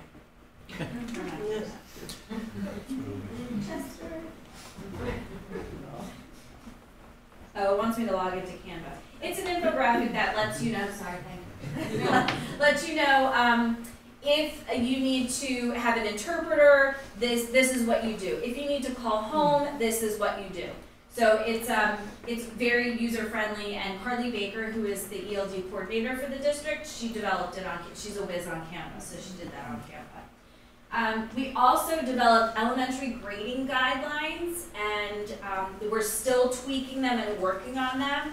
But what occurred from students going back to their home schools was we weren't exactly sure how to grade them, because some of them are not working on grade level, which is what the report card says. So that caused some concern. How do we grade students if they're not necessarily working on grade level? So then we developed guidelines, and we talked it through, and we made sure that we were complying with everything from PDE and WIDA as well. We did a lot of professional learning too. So we had 8 hours of district professional learning time. We have 1 hour coming up in June. So 9 hours total this year, and 4 hours of PLT offered. Again, the coaches were absolutely fundamental in that, and we would sit and learn together. It was really a great experience for all of us to kind of get to know this new feature of our teaching. what I heard from all of the teachers, especially from like grades 1 and kindergarten, that the students just flourish, that they are making enormous strides, that they learn so quickly, and a student who comes in sometimes at the beginning of the year and doesn't speak English very well at all, by December they're speaking complete sentences, paragraphs, writing, communicating with their peers, and that they're just really making such great strides. So I'm really excited about that. Next year, everyone will return back to their home schools, level 1s, and all the way up to exiting. So regardless of their WIDA levels, they'll be returning back to their schools. So that means a lot of professional learning, because now it's a little bit of a different way to communicate, teach, and even label things in your classroom. So what we're providing in August are communication labels.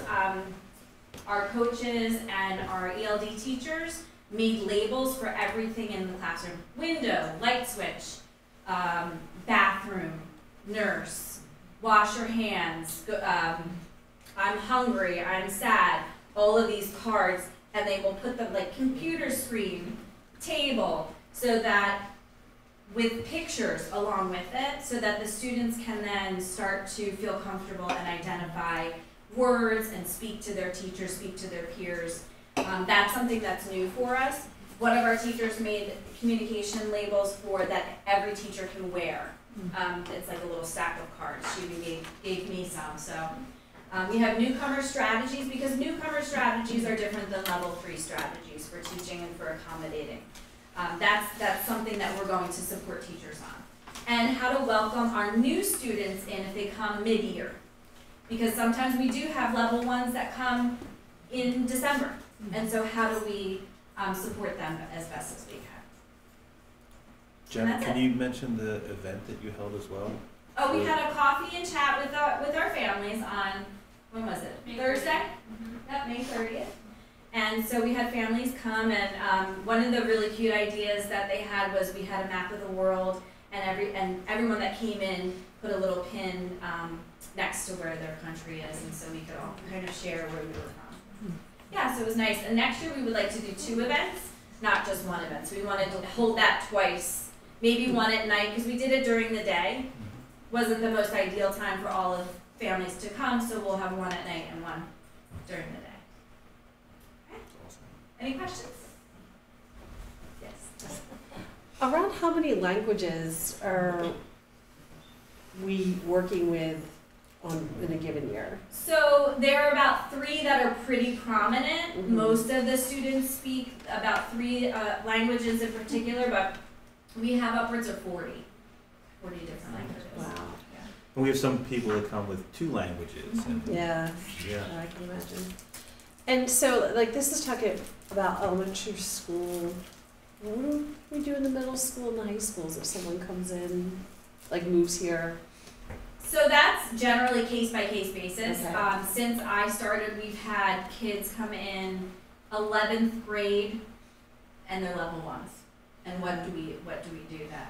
So that is, okay, look, our philosophy is immersion, which means that we put them in really easy in kindergarten. They're going to grow exponentially, not as easy in 11th grade. Yeah. So that's where we go, well, we're not obviously going to put this student in chemistry, you know, so we do case-by-case basis with that. We would have to screen them, find out their literacy levels in their home language, and then design something, because sometimes maybe they are really strong in math. They have great math skills, so maybe they can go into that math class. So we would have to do the screeners to start. And it's reminded me of something we talked about a bit ago, that I think it's the PSSAs, we were saying didn't have translation. There was some standardized There's a Spanish test version. but they have to like read it. Only Spanish. Oh, we only have Spanish. There's no other. Well, the state doesn't have. Yeah. They don't That's have maybe to. what I was thinking of, is that we only had Spanish. And after the student's here for 1 year, they have to take it. They Yeah. have, Yeah, so if they're here for less than 1 year, they don't. they're Okay. forced to take a Keystone or a PSSA. Okay. Yeah. If they're here in this country a year. Yeah. Even if you can't speak anything. Yeah, I just was remembering that when we were going over the scores last time, that there was a good group of students, it was a little difficult. Right. Now, do we have data for like the high schoolers? So I feel like elementary, like when you're younger, it's easier to pick up a language. For our high schoolers, are we seeing, because we have all this data, but sometimes I wonder for ELD students how they're represented in that, to see how they're improving. If you do have these programs, how are they improving and how are they matching up with the other students that are English language learners? Like, I'm interested in knowing more about that. So all of their data is in Linkit, including WIDA scores, PSSA scores, any test that they take while they're here at Penridge is in Linkit. So we could look at a particular student or not a particular student, and we could look at their numbers. But you would look at how they increase. So if they go from a level 2 to a level 3.5. And in a lot of cases they do exit out of the program, and then they're monitored, and that we check in on them to make sure that they're being supported, that the way they need to be supported, and then some of them exit the program completely. I don't know the exact numbers on that, but yes, you're right, it happens more often when they're younger. Yeah, to see like how many of them are they taking these? We have such great courses, AP courses. Are they able to? I mean, are we providing them with what they need? Like we're providing our other students with that chance to really be successful when they leave. Like I would like. Yeah, it depends on their language level when they enter high school, really. So if you're a level 1, which we have a few level 1s, they would actually have they have an English class that Amy Moyer teaches them. So they work on building those language skills. She also pushes into some of their classes like bio. We have a co-taught bio class next year for those ELD students because bio they do need support there. It's heavy vocabulary. Yeah. So Yeah, like kids. to see, and also because I know, like, so we have the kids here, but is there anything that we're offering to the parents? Because if we're trying to teach the children at school, this is with the vocab, but then they go home and no one is there to help them. Yeah. What is that like? Is that something that we do? That we provide something or show give them resources to these families? Because there's families that their children are here learning the language, but they may not necessarily know the language. So there's a couple things. The community has great resources. There's immigrant rights. There's programs at schools and at churches that we do advertise. Not advertise through us, but we'll give them flyers or brochures. We do have people come speak to them, especially Heidi Rue from Immigrant Rights will come and speak to the families. But we also, next year, are going to be providing 30 iPads so that the students can take those home at night and they can work on them. There's a free program that we talk about with our parents called Mango, where they can work on, it's like Duolingo, they can work on their English or whatever language that they want to learn, and that's free.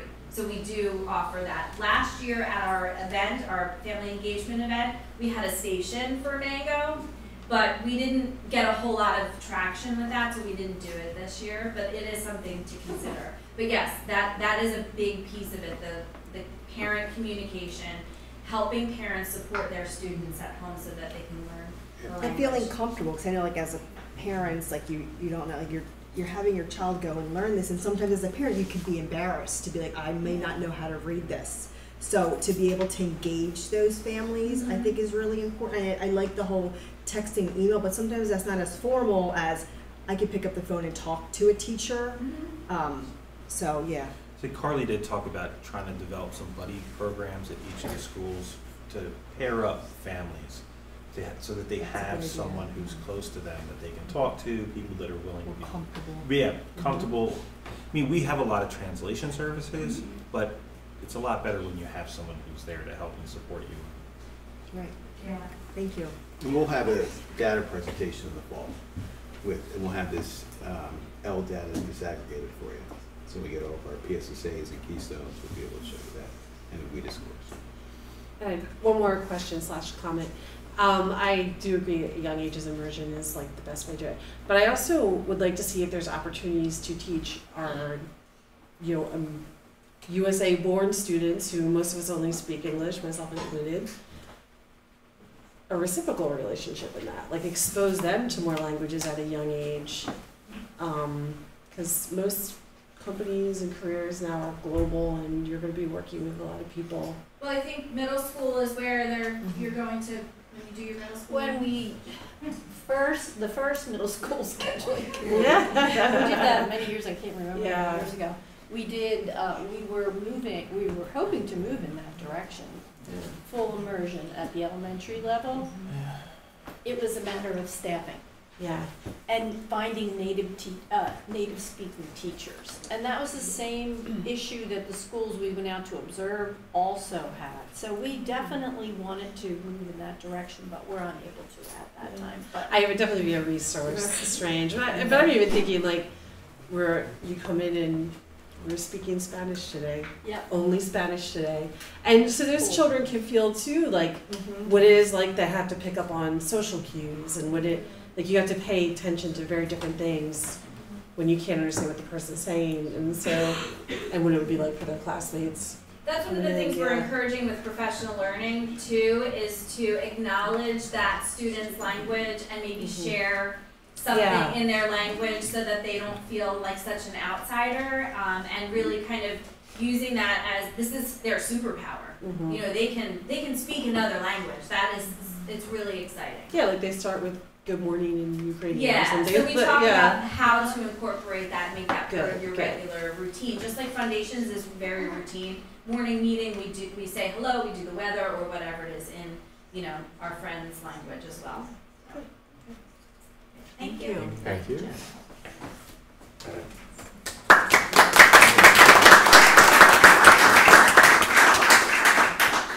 All right. Next up, a science STEM update with Mrs. Christine Tamperini. And thank you for having me. I know that this has been a really exciting year for science, and I'm very, very grateful to have the opportunity to speak with you. Kind of two sections of my presentation today. First, I'm going to start off with our middle school science year 1 implementation update, with some of our end of year reflections as well. So I know you might have seen this slide. It's been updated since speaking to the teachers a little bit, but we definitely have had an exciting year at the 6th, 7th, and 8th grade level with the implementation of our Twig Science resources. And the real focus here was to align our instruction to the Pennsylvania Science, Technology, and Engineering, Environmental Literacy, and Sustainability, otherwise known as STEELS standards. And this is really to enhance student engagement, to create that sense of better understanding, sense making, as opposed to learning and kind of recalling facts. And we've talked a little bit about those intentions and how that's being integrated throughout this year. And last year we were very fortunate to get the Twig resources approved, and this year's implementation has really been very exciting for us. So our year 1 goals have been to build teacher confidence and capacity. Twig Science resources are definitely a robust program. And that was one of the things we really appreciated about it. And when we brought it to you, I think it was very evident that this was going to be a great combination of hands-on digital learning experiences, simulations, but definitely a lot of work. And Twig has delivered in that aspect. Everything that we had anticipated has been something that we've seen, which has been wonderful.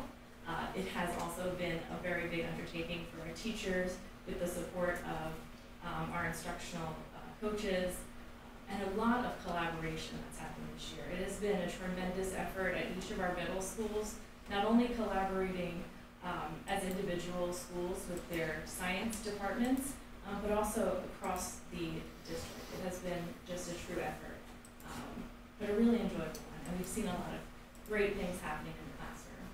So one of our second goals has been to ensure the fidelity of the curriculum, and that has really been a combination of taking advantage of the time that the principals have provided for the teachers to kind of stay on target within their schools, but also we've utilized our professional learning time as a district to make sure that we are moving forward and having that consistency across the schools. We have been monitoring student progress through common assessments, including the CBT, which results I will definitely be sharing with you today. And we've been providing kind of targeted support based on teacher feedback. So I remember speaking a little bit to you in the first half of the year about our trajectory and the supports that we've instilled and provided throughout the school year. So we had an update earlier this year to talk about the professional learning. Our onboarding with TWIG happened in August, and since then we have been visiting classrooms, providing collaborative documentation for teachers to kind of drop resources or teacher-created materials that helped our teachers kind of stay consistent and support students through differentiation throughout the year.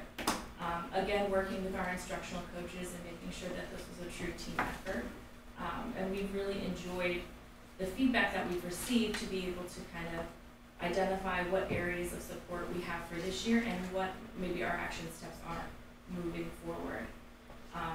So after that initial presentation, we had a true focus in the kind of the second half of the year to look at these individual experiences that students are having with a real focus on some of the writing that was taking place in the classroom. I remember when we were looking at this program, the reading and the literacy and the writing were something that stood out to us as a really wonderful component that both aligned to the Pennsylvania Steele standards, but also started to incorporate those the visual literacy that we've heard a little bit about in social studies and those RELA skills that we are focusing in on. It's kind of that cross-content skills that our students can be equipped with to do things like critically think and apply information. And we saw a lot of that happening in the classroom. And the teachers were really impressed with the progress that students had made from the beginning of the year. Because this program was new for all of our students too. And there was, a learning curve for everyone to just look at a digital resource to be able to navigate the platform. And we definitely put a lot of emphasis on supporting teachers and supporting students. But I feel that the conversations I've been having with teachers and students since February, everyone was feeling much more at ease. And so we know that the investment of time in the professional learning and in that support in the classroom has really paid off, and I'm really looking forward to supporting teachers as we begin our new school year for 25-26, feeling more confident and comfortable with the resources. You can see on here, I've just started where we are right now. We just recently had our May department meeting where teachers shared their year one reflections, and we started to create an action plan together on the areas that we'd like to kind of continue supporting and any adjustments that we're making. And these really are focused more on some timeline adjustments. We have talked a little bit about areas that we would like to kind of add additional hands-on experiences. TWIG does a really nice job of integrating digital simulations, but teachers also wanted to have a way to differentiate those concepts by being able to provide hands-on learning experiences to coincide with those digital experiences. And then as we develop this plan, we're really looking forward to Monday. We have a nice chunk of time to work with our teachers, and that will help us solidify our plans for the next year. So this year we utilized the DRC Insight platform for the classroom diagnostic tool, which is the CDT. And our students took this benchmark 2 times throughout the year, in the fall and then in the winter. And they showed consistent gains. So we were looking at this to kind of make sure that students were moving on target. And as you can see by the data, they are definitely demonstrating growth in overall performance. We are looking to utilize the Linkit benchmarks next year as a way to keep track of the learning that is specific to the standards and allows us to both identify where students' needs might be, but also to continue to reflect on the curriculum and the program that we're using. So I will be introducing that as part of our assessment plan for the 25-26 school year. I mentioned before that we're going to utilize June 9th, which is coming up, as a reflection and revision with a focus on Module 1. So one of the things that our teachers had mentioned is really having time as a grade level to talk specifically about what their experiences were, and we're going to chunk it out and break it down. So we'll look specifically at Module 1 in preparation of the start of the year and at each grade level, and then we have opportunities in the fall to also look at the next module and kind of stay ahead of those revisions and refinements. So some of our end of year successes and a look at the next steps that have come from teachers and the feedback we've received this year. As we saw on the slide earlier, our students have demonstrated positive growth as we saw on the CBT benchmark. We have observed improvements in skills aligned instruction and positive feedback from our educators on the curriculum resources. The units are fully aligned to scientific phenomenon. That was a big thing that we took away from our analysis last year. And this scientific phenomenon has really captured the attention of students. It's been an engaging start to learning, and the students have definitely provided feedback that they are excited to learn, they are trying new things, they're doing both hands-on experiences in the classroom as well as digital simulations. So we're really combining one of the things that we highlighted last year in our review is that there are multiple sources of information. And students are gathering information, not being told what to understand, but really trying to critically think, analyze, and synthesize the information. And what we've looked at in this next bullet is that writing experience.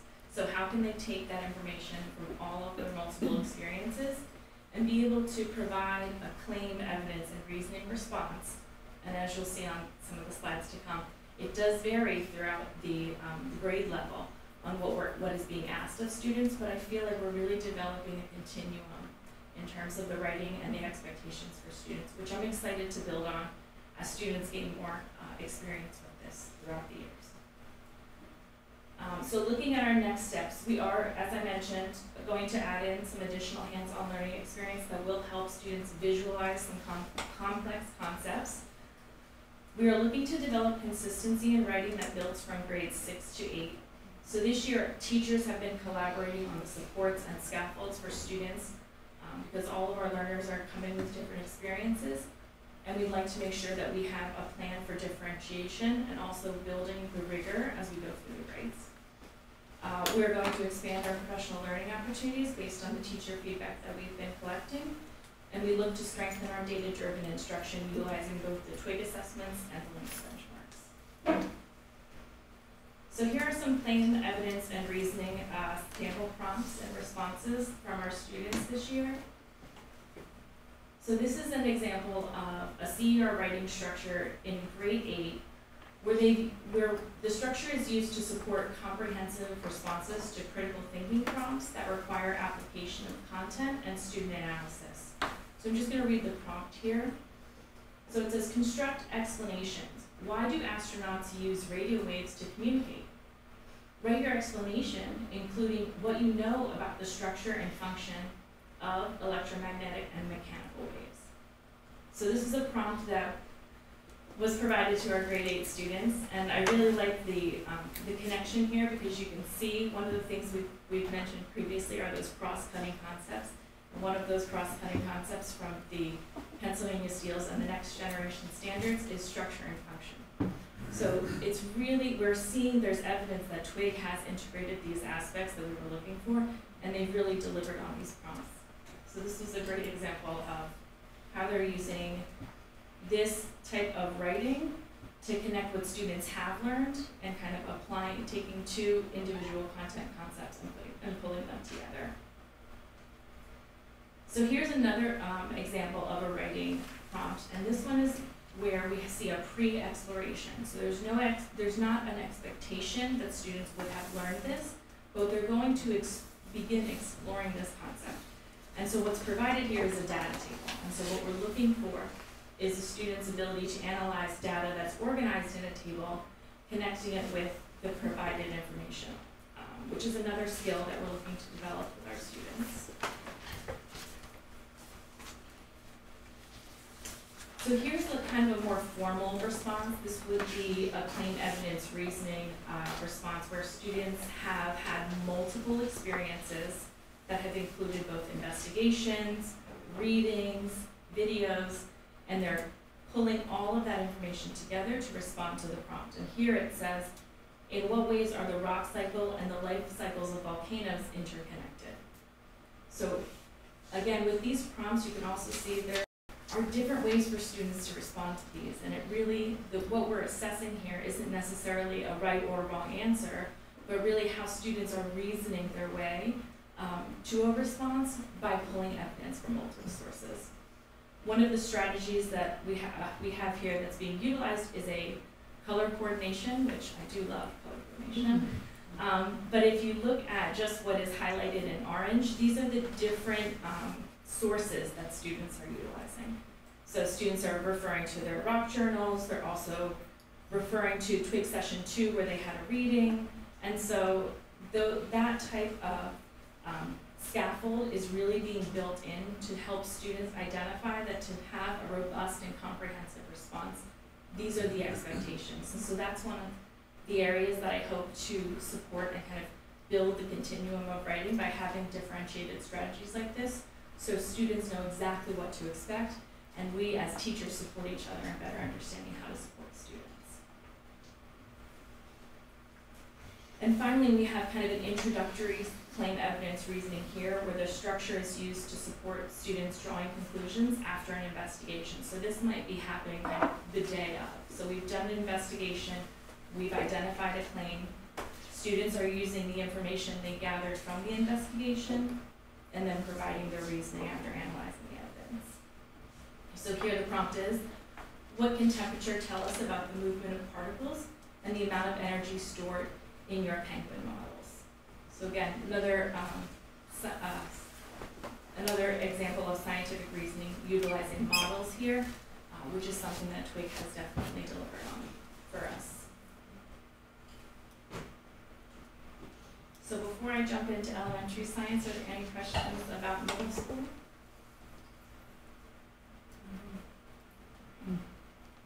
So we began work this year in looking at elementary science resources that began with teachers, administrators, instructional coaches, and myself attending the Bucks County IU Steele's Vendor Fair, where we saw a multitude of resource programs that are in alignment with the Steele standards and that are available for elementary science.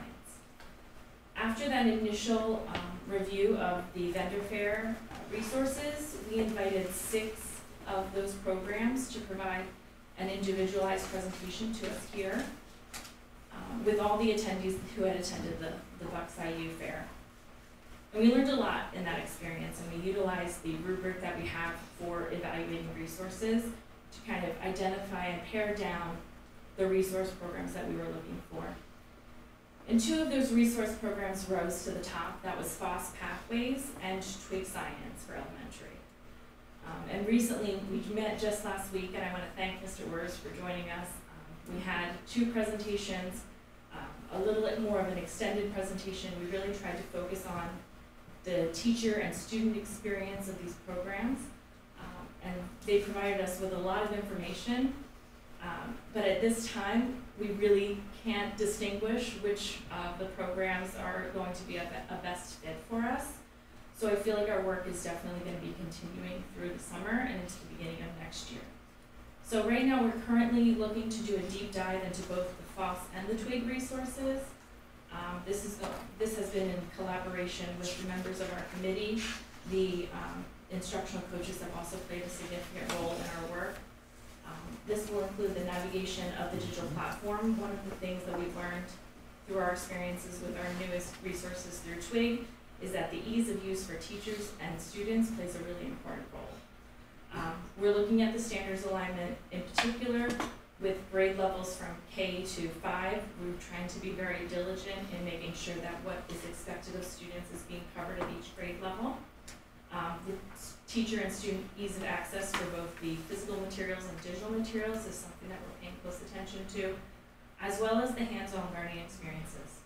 I think the elementary level, we are looking through a lens of understanding that hands-on learning, as opposed to digital simulations, is a better fit most of the time. Obviously, there are some things that cannot necessarily be done in the classroom, but we are looking to make sure that it does provide those physical, tangible experiences for students in the classroom on a regular basis, as well as assessment opportunities, multiple opportunities for formative assessment throughout the learning experience, as well as the kind of unit assessments and benchmarks. So we're currently gathering this information to see if there are opportunities for a pilot for possibly both programs during the 25-26 school year. And as we gather that information, I will be sure to come back with more in regards to the explicit needs and kind of our exploration of that, what that looks like. Are there any questions about elementary science? Are you looking to have something for the next year, or it's a pilot will go the whole year, or?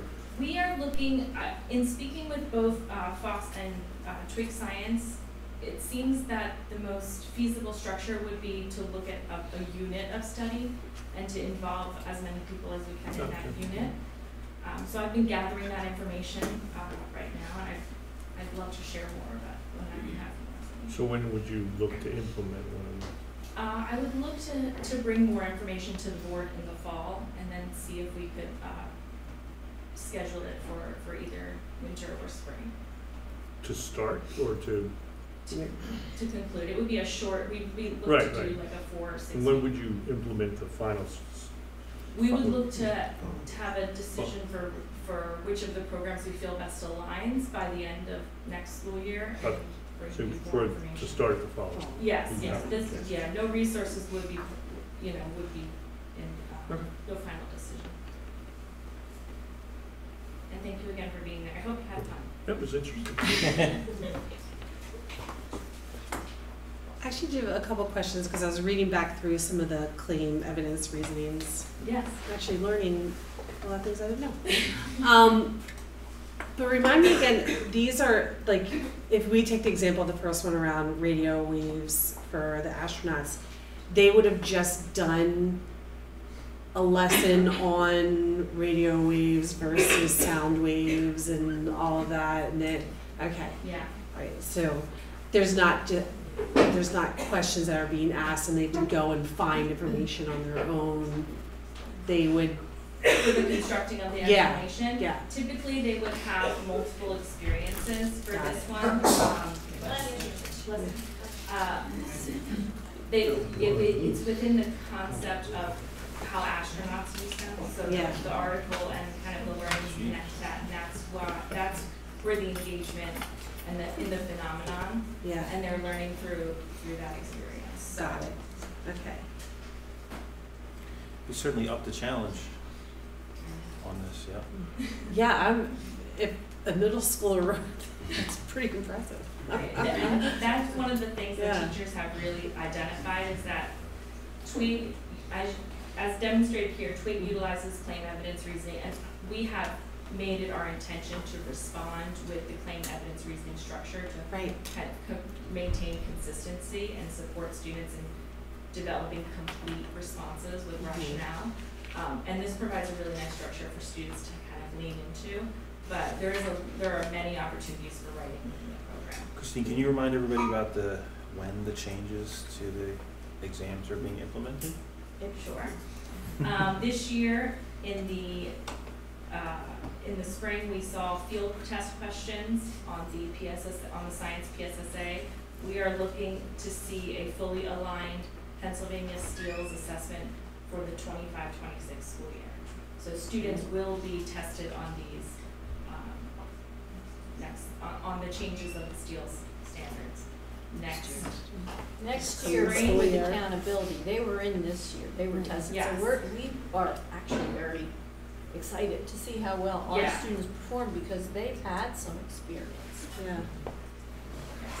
Yeah. We adopted this earlier, so we do want to see how they fared on those field test really looking forward to collecting the data and being able to speak more to them. Thank you very much. Thank you. Thank you.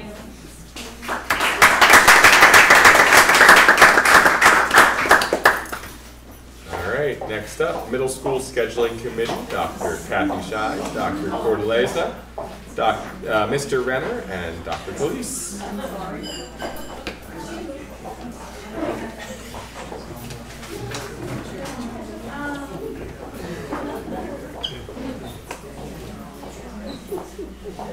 Okay, thank you so much for having us tonight. We wanted to report out on our scheduling committee that we anticipate will be a 2-year process. So this has been going on this entire school year. We have had, oh yeah, see, I'm a good, somebody else has been fine. At our last meeting, I used my computer, it wasn't hooked up to this. So, just an overview of, we had 24 people who were on the committee, who voluntold. We asked and they agreed to be on the committee, everybody from school board members, teachers, parents, administrators, principals, supervisors, and so forth. So we had a nice, well-rounded group that represented the middle level program, middle level staffing. We met throughout, as you can see, throughout the course of the year, 3, 4, 5, 6, 7 times throughout the course of the year. Most of the time it was after school. About an hour and a half was a really good time frame. We had great participation, great discussions among the group. It was really interesting for us to see and hear from the varied perspectives, right? And the people from the last slide, the people that we asked to be on the committee, we asked them for 2 reasons. One, because of the excellence of their work within their own departments, but also because of the experiences we have had with, at least at the teacher level, our belief in their ability to see outside of their own content area and to look at the bigger picture, to look at the well-rounded picture of what a middle level program should look like. So the rationale and goals were, the purpose for the committee was to explore and then recommend ways to develop a more efficient and effective scheduling system for all of our middle level students. The focus was twofold. First, to review current scheduling practices and identify areas for improvement. And then the second was to explore innovative scheduling models that supported increased instructional minutes, particularly in math and RELA. So we had a couple of models. Tara's going to explain how we got to that model. So we started with probably 5 different models originally when we began the search, and we also went and visited multiple different school districts to look at their models. When we came back, we started talking about the pros and cons of those models, and then we kind of cycled it and went to what are the priorities for a middle school student? What do we want to see? What is most important to be in the schedule for a middle school student? And then went back to revisit 3 models that we had narrowed it down to. One immediately was taken out of the mix because it didn't meet any of the things we highlighted as priorities. And then we had 2. And from the 2, this is the model that best met what we wanted to see for the students. One of the things that was identified was having elective classes and opening up different experiences to them to funnel into the high school elective classes. So this allowed for that. It also allowed for us to integrate music into the encore class schedule, not just chorus, but band and orchestra as well. It allowed us to push language down to 6th grade to start to introduce the students to language at an earlier age, and it also gave us more instructional minutes in the 4 core content areas as well. Through the conversation, which again, as both doctors have said, it was wonderful. Yeah, I'm the only doctor not here. Right. Anyhow, but it was good, deep conversation, and like we said, we picked certain people or asked certain people to be part of it because they could think outside their discipline. They could think about their discipline, but think outside the discipline. So from all of that, we then look at what are the pros of the model that we're looking at. Obviously, it allows for more student choice in electives because we still have X number of minutes in a day. We didn't lengthen the day, we didn't shorten the day. So you still have the same number of minutes in the day. However, if we increase the core classes, That means we have to decrease somewhere else in the day. And that is where it hit the electives, and we noticed that. But Dr. Collis did an outstanding job if you want to see the difference between what they currently had and what each model will offer to every discipline that the students have electives for. So it does give more choice, incorporates all 3 musical programs, which again, it would then be, we have now in chorus for 6th grade and 7th grade, it is part of their schedule, but this would allow it to be not just chorus, but also orchestra and band if students choose, and for all 3 years, if they so choose. It does increase core course time, which was one of our goals, but not just math and RELA. It increases it for all 4 of the core classes. Also improve the use of the current activities period. That's one of the big questions. How do we use 11 period? What's that look like? Can we do it more effectively? And the answer is yes. But we're also moving it from the end of the day to another part of the day, when the students are a little more fresh, more cognizant of what's going on. They're not exhausted by the end of the day. And the other thing that we want to look at is strategically using that. Upper Perk is one model that we really looked at. We've talked to the principal there a couple times. They strategically use that where you know where students are every day. Sometimes students are put into remediation, enrichment, whatever the case may be. Other times they have choice, which again gives more student choice in that. Implications, we're not calling them cons, we're saying implications, because they're not necessarily cons, right? Elective programs need to be developed. So if a student has a choice in picking their electives, there are certain things we want every middle schooler to experience. Looking at that might mean, for one example, and again, Dr. Collis did a whole bunch of examples that our team looked at for scenarios of, well, what if they were a music student? What if they want just chorus or chorus and band? What if they're not a music student? What does that look like? So with the elective programs, there are certain courses, as I said, that we want them to take, like Intro to Art, Intro to FCS. Introduction to it, because some students look at it and say, nah, I don't want to take it. Well, once they take it, they're like, wow, I actually really enjoy this. So if they do enjoy it, let's offer other options they can then have 7th and 8th grade. Or if they don't have an intro in 6th grade, they take it in 7th grade. So they have exposure to certain things that we want all middle schoolers to have. But then they can pursue more interests of what they'd like to do and pursue deeper, I should say. So adjust music staff at the middle level. That is definitely one of the things we'll need to look at because we have a lot of shared staff between elementary and middle of shared music teachers. For this to occur, if we're putting orchestra, band, and chorus within the day, that means we have to have teachers there all day long, not being able to share between buildings. So that is something we'll definitely have to take a look at. Necessary curriculum development and PD for instructional practices. Again, that's an implication. We're not looking at that as a con because it's going to give our teachers a fresh look at what they're offering to our students and what could we offer. So we have art in grades 6, 7, and 8 for an example, right? Most of the students take art grades 6, 7, and 8. Well, if they take intro art in 6th grade and they really love art, maybe we have the option to offer other electives than just 7th grade art or 8th grade art. Maybe we have digital art as a possibility, and we're just brainstorming, right? But we're expecting the professionals to say, this is our opportunity to expand it. Obviously, we need to look at staffing, right, and possibilities, and maybe we don't offer a course every year, but offer it every other year because of numbers in classes and all that kind of stuff. Again, that's all part of the conversation.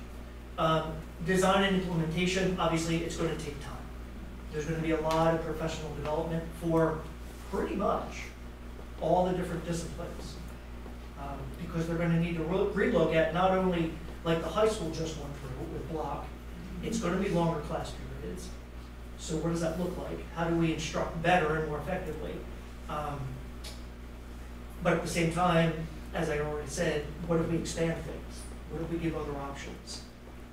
How do I, if I don't want my course, like French 1 for example, right? If I don't want world language to go down the tubes, I need to make that interesting. I need to entice kids to say, yeah, here's something you want to be able to do and want to get into an elective or whatever the case may be. So there's a lot of, we're really excited about it, actually. Has a ton of potential that will benefit our students. And that was our goal. And just to piggyback on that, this was feedback from students themselves. Yes. Because they love, I will just use STEM as an example, they all love STEM.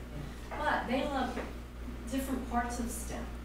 So when Mr. Renner was talking about the arts and maybe visual arts and so on and so forth, STEM could be being broken up into robotics, woodworking, and then the students would have more electives to choose from for what they really want to study. So that was really at the heart of moving from just Encore, you all had it, to electives, right? And that's going to take, you're right. It's I can mind, whatever, we can have we've all certainly been there. So there was consensus, and this was a really wonderful group who was not afraid to speak their mind, and that is really what we want, right? But there was a consensus at the end that the committee members agreed on 4 cores for 62 minutes. That is a game changer. We needed that. We really went in there with that intention, in particular for math, but we have it now for all 4. So there were some things that came out of that we didn't even start with. So that's a huge benefit. So that adds more time to the core content, and then as Dwayne was talking about integrated music and choice for our students. So that really brings us to a lot of work. So I have the really good fortune, as you heard tonight from the supervisors, we're a team. The coordinators and our coaches, we're all a team, and it takes a team to get this kind of work completed. So when you see on the left, you see the 4 cores. The reading and English will now be a RELA course, which is something that Mrs. Reber and I have talked about for the last 6 years together. We both believe in the RELA course. Reading and writing English should not be separate. So that's going to be an integrated course, and that will take a lot of work to create that course. The redesign is what we're saying. It's just that math, social studies, and science are just going to be longer, so we're going to be doing something similar that we did at Block, and taking a look at our current curriculum and where we can extend concepts taught that we don't have enough time for now. Then the coordinators will all work on their particular curricula as well. So we have a coordinator for each of those areas. This is going to take from August, actually I think we're going to have this conversation starting next week, all the way through next year. And you will, I won't be here. And this group will be here, and they can come to you and provide updates. But I can tell you, working with this group right here, they're amazing, and watching Dr. Collis create those schedules was pretty incredible. But to be able to come out with outcomes like this really is applause to the entire committee. So we look forward, or they look forward to coming on next year, God bless you, to give you updates. Do you have any particular questions or concerns about what you saw? I do have some questions. What was, so it's 62 minutes, that's the plan. What is it now? 42. It's 42. 43. Yeah. And then I see that you guys, so what was the thought of putting the Rams time? Because right now, at the end is when the kids do their homework, that's their free time. So what was the thought of now switching that for the morning? Well, one of the things is not making it free time and making more effective use of that time for kids. So Dwayne had mentioned, I forget the school, but they use like a 6-day cycle. We can use it for intervention, kids that need intervention time. Music can still use it for music. We could maybe run clubs. We don't know exactly what. I envision that next year, and I won't be here either, but next year that would be one of the subcommittees that would be happening to determine what that really looks like. But again, not to just make it free, but to make it more effective. But why in the beginning and not at the end? What was that? Because a lot of the time, by the time a middle schooler hits the end of the day, they're shy. So any kind of remediation, enrichment maybe for the high flyers that they're really into it. But even at middle level, they're like, I'm done, where we have at the beginning of the day, we're finding there's a lot more receptivity of learning. To be able to do that, because at the end then you have like a core, so like at the end, is the whole sports busing better? Because if they're missing, I don't know, if it's better then it's great, if not, then aren't they gonna miss a whole chunk of their core? That's what we're hoping it's better. Yeah. And we have another year to work on that. Yeah, because I mean, I think if you have, I love this, by the way, I think it's great, I love adding, I'm just trying to think in my mind, how would that work? Because now if it's at the end is the study hall, if you will. Yeah. If the kids are missing, they're just missing that. And if it's, I mean, the goal is that it will be, because then we don't want them missing. I mean, we don't want them missing at all, but especially their core. But other than, I love it, I think it's great. So thank you for everything that you guys, I mean, you met a lot, there's a lot of information. I know there's still more to be done, but I really appreciate all the work you guys put into it, thank you. Lesson learned from high school block. Do we have to look into what promised prep time is for our staff in the middle school and all that too? Okay. But all the logistics. And Yeah, we I mean, had- we've been through it, right? Like, Yeah, so, sure. okay. And we had, you know, people, representatives from We had the union union president on the committee. committee. Oh, good, yeah. So we had We have conversations. strategy. Good. Yeah, I mean, hopefully we've learned from things in the block scheduling too. So, when is the hope to implement this? I'm sorry, I know. 26 or 27. Okay, okay. Full year. Okay, yeah, We're saving a lot of stuff. yeah. Thank you. Thank you. This is a lot of work. It's gonna be a big year. No, I know. Thank you very much. All right, and that leaves us with obsolete books for review with Dr. Shive. Okay, so as every month, well, not every month, but most months, this month we had Sellersville, Dialer, Booth, all three middle schools and high school. Does anyone have any questions about any of the books? No. All right, thank you. Thank you. Thank you.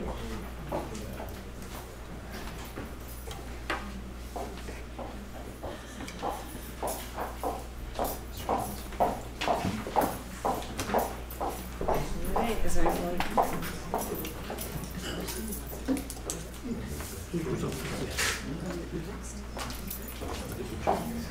Keep it going.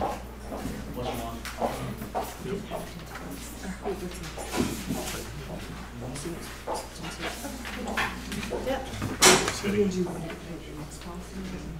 Oh, yeah, sorry. I don't think there's any comments.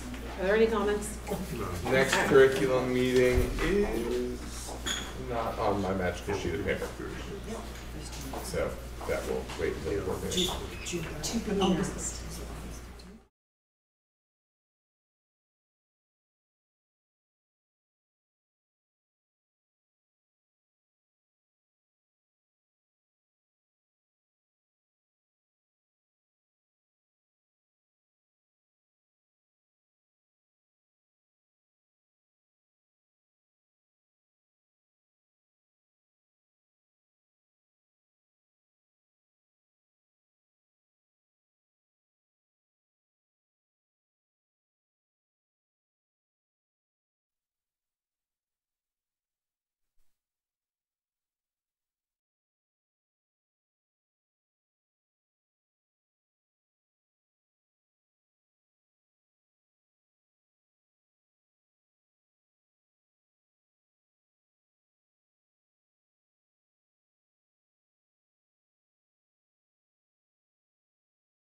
think we pause here.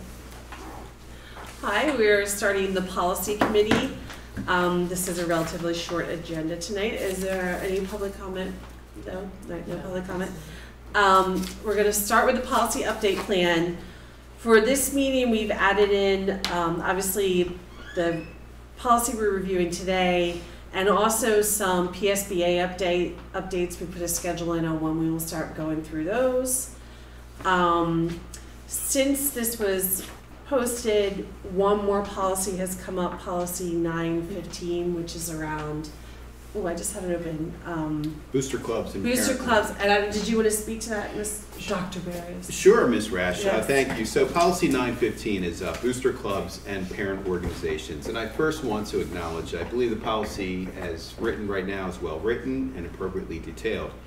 However, in light of recent news, to further strengthen our systems of checks and balances, I think we should take a look at this policy with respect to PTOs and HSAs and their bylaws, and highly recommend that those who are officers in those separate entities undergo different clearance checks and when I talk about clearances, I'm talking about Act 34, Act 151, and of course an FBI background check. And I think that'll just overall strengthen our systems in place. And I would be remiss if I didn't talk about our HSAs, PTOs, et cetera, that by and large, these are well-run, well-oiled machines that follow appropriate protocols according to the existing policy. In fact, our Director of Finance today reached out to building principals to ask for financial records for these organizations. So they do operate, they're not under the umbrella of the school district. And it's just unfortunate that there's an incident, an event going on right now that occurred, and we are cooperating with law enforcement and will continue to do so. And it's just unfortunate these things occur from time to time, and we are just here to get better with our systems, and I don't want to besmirch our parent organizations because by and large they do fantastic work for our students. Thank you, Ms. Resch. Of course, and I agree. I think it'd be helpful even for us to just review it together to even refresh our knowledge of that policy for the public too. Anyone have anything else they would like to either ask a question or add to the policy update plan? Okay, once, go twice. No. Okay. Next is our first read for policy 806, child abuse. Mr. Johnson? Sure. So what I'm going to do this evening is review policy 806 in terms of the changes that have been recommended by PSBA. It's a long-standing policy, first adopted in the 2012-2013 school year in that spring, last revised in the 2014-2015 school year in the spring. So shortly thereafter, its adoption, and it was last reviewed in 2018. But again, last revised 2014-2015 school year. There were only 2 recommended changes by PSBA, and again, we'll go through those tonight. I think we're all familiar with the child abuse policy. It relates to the district's responsibility to comply with Child Protective Services law and the school code in terms of identification and reporting on suspected child abuse. So, going to go to the first change. This is just evidence, as I just mentioned, the adoption, the last revision, and the last review. And then the board's authority in terms of Child Protective Services law and the school code.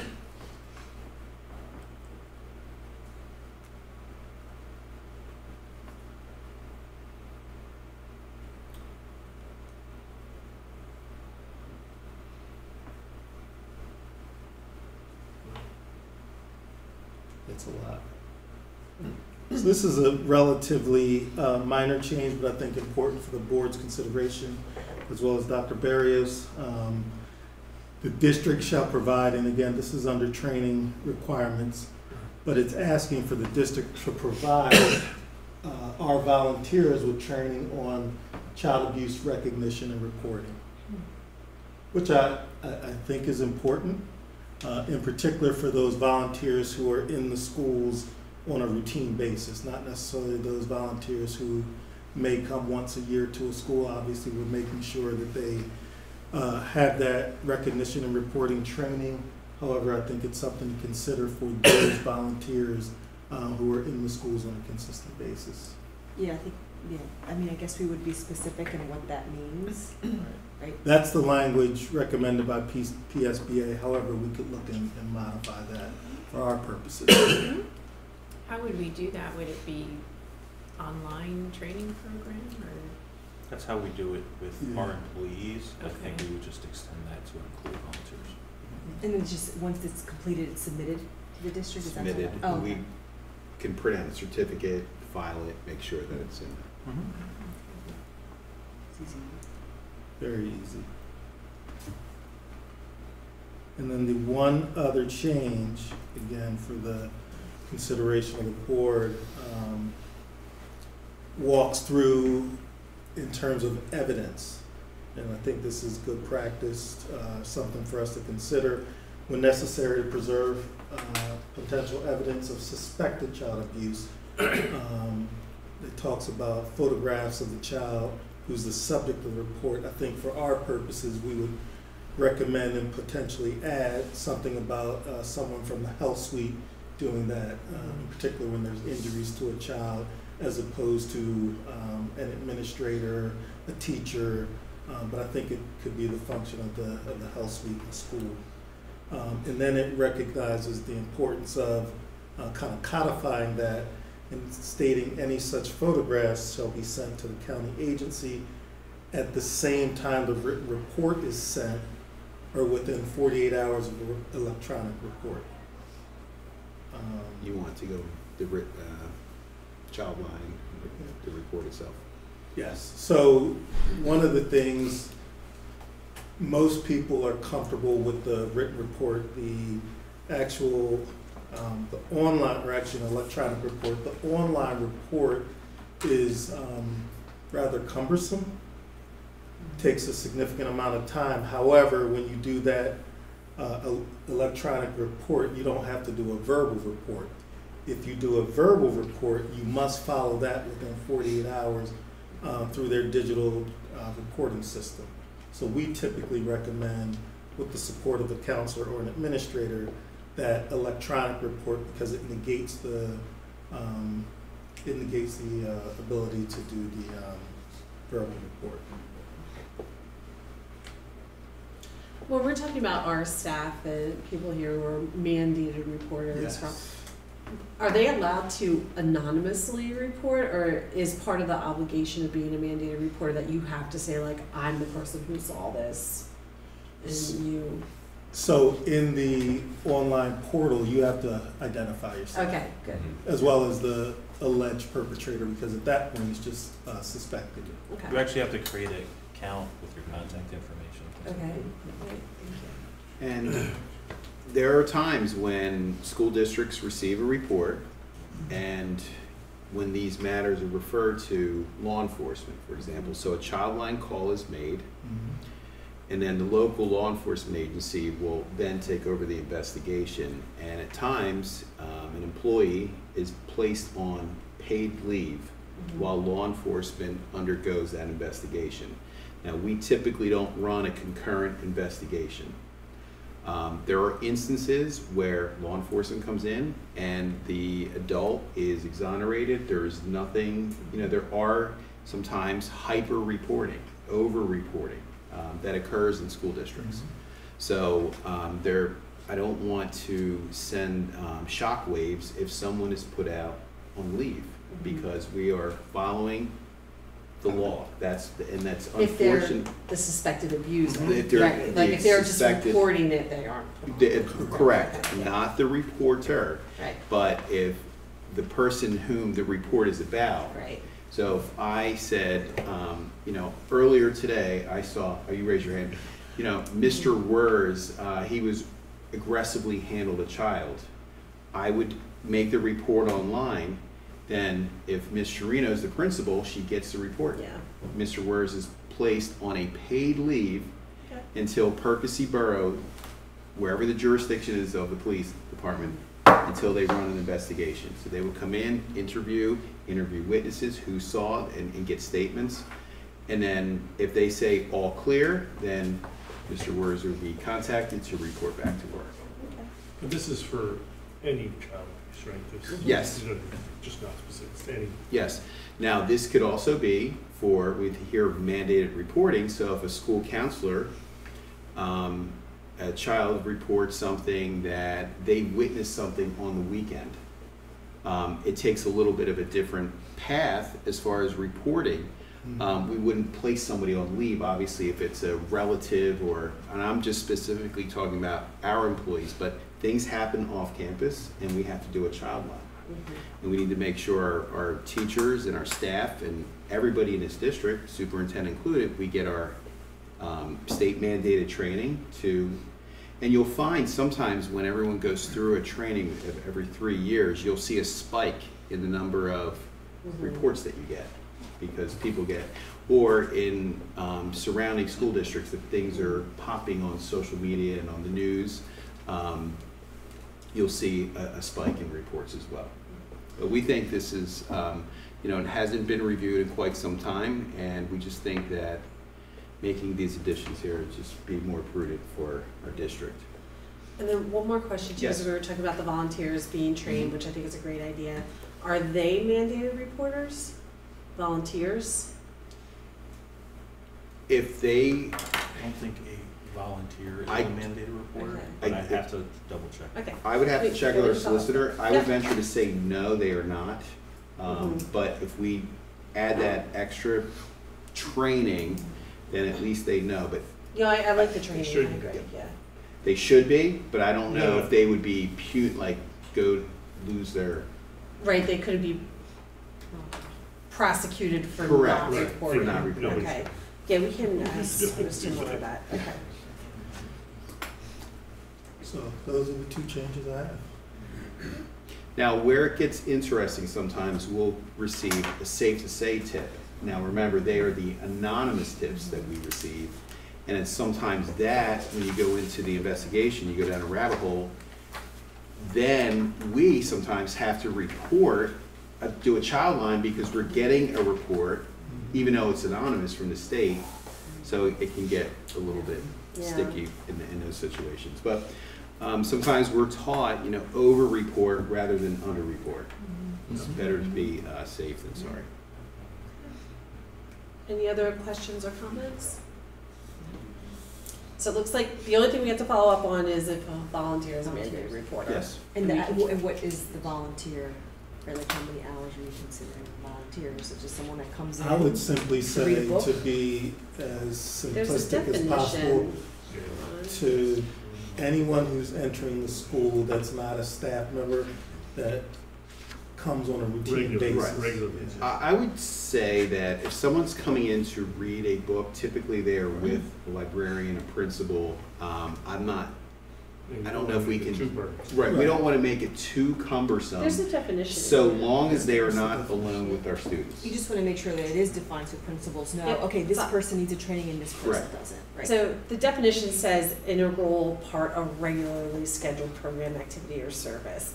So I think that that does delineate the difference between, like a regular volunteer who's in, I'm just gonna keep using the word regularly, but you get it. Yep. Versus someone who's coming as like a guest To give you an appearance or a example, we field have trip people that or. come in as coaches who are volunteers. Right. So if you're coming in as a coach, as a volunteer, you're going to receive this training because you will be listed as a coach. Right. So we have some homework to do. We'll check Okay. with solicitor. You want to give that? Okay. But I agree, even if it doesn't end up spelled out in the policy, it would be good for us to know, like, what we consider the volunteers who need the training. Okay. That is it for policy. Just crushed curriculum. I'm sorry, no, I'm not done yet. Are there any comments? No. So next committee meeting, policy committee meeting is Wednesday, August 13th. Thank you. All right, wonderful. On to Student Services Committee. No public comment. So we will go with Dr. Palmer, who will be talking about the FID application presentation. Thank you. Thank you. We're almost there. Yes. Yes. This might be a record for presentations. Good. All right, good evening. I'm here to present some information to the board on flexible instructional days. So flexible instructional days are an option for us that was created back in 2019. Flexible instructional days allow district to offer instruction while students are not present in school. And those would be situations, this happened during the pandemic obviously, but it could be for things like hazardous weather, it could be a building gets damaged, any of those reasons why kids can't meet in person to get instruction, we could offer a flexible instructional days to the kids. So that would not count against our 180 days or our hours, it would simply allow them to do instruction in the home. Part of this is... You said it will count, or it counts as a full day? Yeah, I'm sorry, it doesn't count against our days. Again, so it would be a regular school day with kids not having to be in the school. You are only given 5 days to do that with, so there is a limit. And even if it's just at one building, you had one school that was closed, that still counts as a day for your whole district as one of those 5 days. Just so we're aware, the district has had this for the past 3 school years. So the application in 22-23 school year, 23-24, and this year 24-25, we've only done that one time, which was this year for us. So we had an asynchronous day. Yeah, and so I think that worked pretty well for us. Doesn't that kind of eliminate snow makeup days? Yes, and I think it's helpful for us, and I think the feedback that we got on it for this year was pretty positive. I think people still appreciated having a true snow day this year for kids. You know, if there is snow, if it's just ice or crummy, you know, maybe we spend that time doing a flexible instructional day when you're not going to be able to sled down the hill out here. So don't have to count against you. But we do have to go through and present this to the board. The board does have to approve the use of these.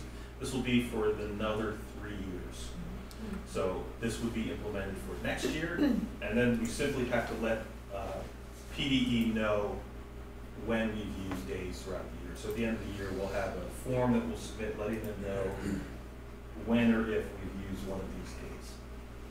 So we have to outline our notification procedures. Obviously, we have a lot of ways that we can notify our community if we were going to have one, via school messenger or Seesaw on Canvas. We can send out those messages that will come as a text or an email to families to let them know that we are going to have one of those days. Obviously to our employees as well. We need to have a primary instructional plan. So the plan would be to use our district devices as much as possible for our students when they are available to them. So we would let families know, hey, we may be out tomorrow, make sure you guys have your device home, have it charged, have it ready to go, that we'll be implementing it. And the plan is to simply do asynchronous instruction, K through 5, to do asynchronous instruction in 6 to 12 as well, with the options of meeting in via Zoom if necessary. And I think the plan is to really have it be as flexible as possible, and requiring our teachers to have assignments posted by 9 a.m. the day that we're going to do that flexible instruction. We have to outline some responsibilities, so everybody is going to have some responsibility. Teachers obviously posting their lessons, but we do assign activities for our paraprofessionals, our TAs, and our PCAs, special education teachers, being in support, counselors, social workers, nurses, and especially our tech department to be able to help with school during those days.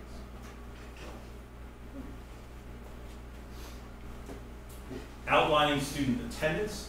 Our student attendance will simply be taken through our LMS system through PowerSchool. And that would be done either through check-ins or through assignment submission. So if you turn in your stuff for that day, you're going to be considered as being present to school for that day if you're able to complete your assignments. Or turning something in when you get into school the next day, so that only if you had missing work would you be considered an unexcused absence. We also need to have a contingency plan. So our contingency plan really is if we were going to have a loss of connectivity, something was going to happen that we wouldn't be able to have our computers, that we would prepare something for our students, packets in advance if we could get that done, something that was going to be additionally asynchronous, and something that we're going to simply collect when students are going to return to school. So again, making it as flexible as we possibly can to give students the most time. Because obviously there would be a situation where that we weren't going to be able to be in school, so something must be going on. Finally, what we did also have to supply is instructional exemplars. So we provided 7 different lesson plans that we submitted and uploaded. So all of the supervisors worked with me to develop plans that we would submit. So you see the 2 for math, 2 for ELA. We also had to submit for science, social studies, and there's also one for the textbook. So there's another one that they would submit up there as well. And finally, there will be a board affirmation for approval. If you approve this at the next board meeting, we'll submit that to the state and hopefully be approved for another 3 years. What happens if we don't approve? What happens if we don't approve? Then we don't do any flexible. No, okay. So we're allowing that, right? We've done it 3 years in a row. There's and no we've change. had one. We've had one. So the 5-day limit, is that 5 days per year or 5 per year? 5 days per year. Okay, thank you. So which I think, you know, It's good proof. Yeah. I think it's helpful Yeah. for districts to be flexible like that. Any other questions? All right. Thank you. That was great. So next we have Mr. Kenny. You're up. The very red. For the 2025 school year. Actually, I'm a little bit embarrassed, but I have to admit, I'm okay going last today because hopefully my wife will be asleep, so I can tell that.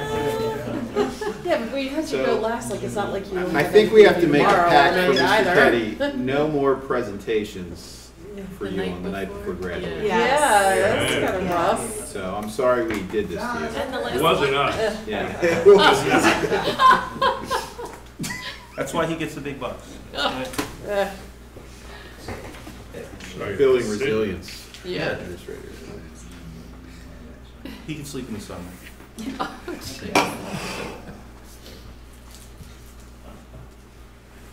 That wasn't nice.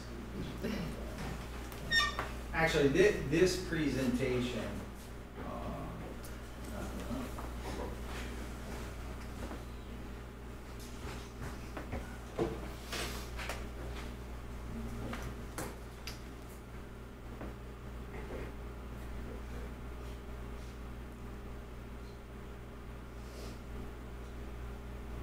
Still alive. I will say in the presentation, we did ask Mr. Ketty to put a lot of different things together for this. It's a summary of the high school, but it's a lot of different items. so that was you're killing my intro here. Sorry. I actually think that every component of this in itself could actually be a full meeting and full report. But when Dr. Palmer came to speak to me and Dr. Barrios, I wanted to just kind of paint a snapshot and a picture of everything that's been transpiring at the high school, because it is a lot. And actually, as I sat through the prior meetings, I think listening to all the wonderful stuff that the curriculum that is happening from a curriculum standpoint is very exciting, and actually ties in to the complexity, and also the excitement of where we're heading in high school. So I know Dr. Scheid and the curriculum supervisors aren't here, but I think it's important because I'm going to touch a little bit about that because I think there's some really neat things to go over that have transpired at the high school, but I want to kind of stay in the lane. And what I want to talk about really is block scheduling, all right, from a scheduling standpoint, because it was a seismic change. And publicly, I need to give our faculty and my administrative staff all the credit in the world because we are, it is Tuesday, I know I've lost track of days. We have 3 days left of my first full school year, and a tremendous amount of work has been put into that. So this slide just represents what our schedule looks like on a daily basis. And as the middle school was talking about moving to 62-minute periods, we went from a 44-minute period to an 85-minute period, from a 7-period day to a 4-period day, to implementing Rams time to really provide extra support and flexibility for our students. So again, when we look at this from K through 12, and you see that flexibility and those further choices that we're creating for students, it is a very exciting time here. So, one of the things that we've done, and Mr. Wers, I have data points, and I have I saw it, so and I'm impressed. Survey data based off of the teachers. Now, it's not complete, but I didn't want to give everything, honestly, because we haven't really gone over it with our staff yet. That's actually our professional development on Monday is doing a deeper dive into teacher feedback. Just yesterday, we closed the student version of a block survey for that. And I went through it before I got in. We haven't sat down as an administrative team to walk through it all. But from a teacher survey standpoint, we're talking 124 responses, which is very high. From a student standpoint, 320. Wow. Right? So all that tells us is that we have a representative sample of information that we can work with. So I'm going to show you 2 different points. The first one really, and this is straight out of the survey. What is the overall level of satisfaction of block scheduling? This is directed right at the teachers. So the easiest way to look at this is blue is very satisfied, red satisfied, orange neutral, right? Green, not so good, purple, we don't like it. When you take a look at this and you say from orange, red to blue, there is an overwhelming satisfaction in the shift to block. Your blue is what, I'm sorry? the blue and purple can be confused, that's why. Yeah, wow. Because you said purple. Well, the I think it's purple there's lines to help us. Yeah.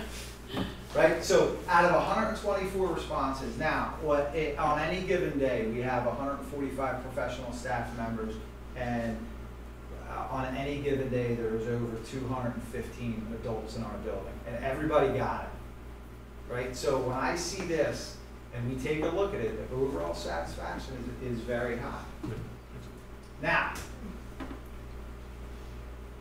how has block schedule affected your ability to cover your current curriculum? And I put this slide up purposely out of full transparency, because while we're very satisfied with it, all right, I think there's some concern. And really, when you dig into this information for us as an administrative team is not overwhelmingly negative. It's actually anticipated. It was our first year of implementation. We did a ton of professional development leading into what is going on, and what this information provides us is more specific information on where we can target more professional development and provide continuous improvement in our plan. Doesn't mean we haven't covered it, but when you talk to the teachers who first dove into teaching 85-minute periods in semester 1, it was a very difficult year for our teachers, and I want to publicly acknowledge that, and they've come through like champions. Everyone spoke about how the second semester was much better. Next year, we're going to be better. the semester after that will be better. It's a 1% improvement rate every day. And that's a line that I always say, hey, we're going to be better tomorrow than we were today. Right? Because it is a process, because it is a seismic change from a pedagogical standpoint on managing an 85-minute block versus a 45-minute block. So, again, when you look at this, you say, wow, people aren't happy about it. No, I think we're still learning and growing, but I think it was important to show those two pieces. Because what you'll also see in that slide's not up there is we ask, well, how did you feel about any individual lesson? And the feedback is that they were able to teach more in that particular lesson. Right? So it's this balance where we want to continuously look to move forward. So when we give this next year at the same time, I'd be more interested to see exactly what that looks like, to see if that needle is tilted. Questions on that? When was this given again? About a month ago. Yeah, I don't remember the exact date, but we had time to get into this, talk about it, and then we planned, because of the sensitivity of it and what we wanted to do, we put it at the end of the school year just because we think it's essentially that PD is going to be going through the PowerPoint, talking about the anecdotal points that they went at. And I'm going to get into some of them because we're going to talk about some changes that we're going to make that were a direct result of conversations with teachers and some of the information out of this. That's coming up on some slides. But we also are providing breakout groups so that the teachers who are passionate in particular areas have a further voice so that over the summer we can better plan. So when we talk about anticipated adjustments, like what have we learned? All right, a couple things that we learned. We learned that next year we're going to be looking to implement a final exam, like an official final exam schedule. That doesn't mean we didn't give final assessments this year, but essentially we developed them within the construct of that original schedule that I had stated before. Moving into next year to increase our instructional time, as well as to provide the teachers the outlet to be able to assess and work with the students more. If we were to develop a defined final exam schedule, they would end up getting more instructional time and have a better opportunity to more time to actually assess those tests. So that's one thing. The other thing we're going to do to increase our instructional time is adjust our half day and our delayed schedules. And essentially what we're going to do, and I don't want to sound like I'm talking out of both sides of my mouth here, we're going to remove RAMS times from those days because they're adjusted schedules anyway. So it provides us the opportunity of increasing our instructional minutes over the context of the semester to do that. It almost like when teachers were giving us that feedback, it almost just made sense to me. You're like, what? Yeah, why do we need that RAMS time if we already have a compressed schedule? Which leads us into that RAMS time conversation. So this question was pulled directly from that survey as well. How effective is having regular RAMS time in terms of your ability to support your students? Again, just overwhelmingly positive. Now, I want to be, we have to paint both sides of that.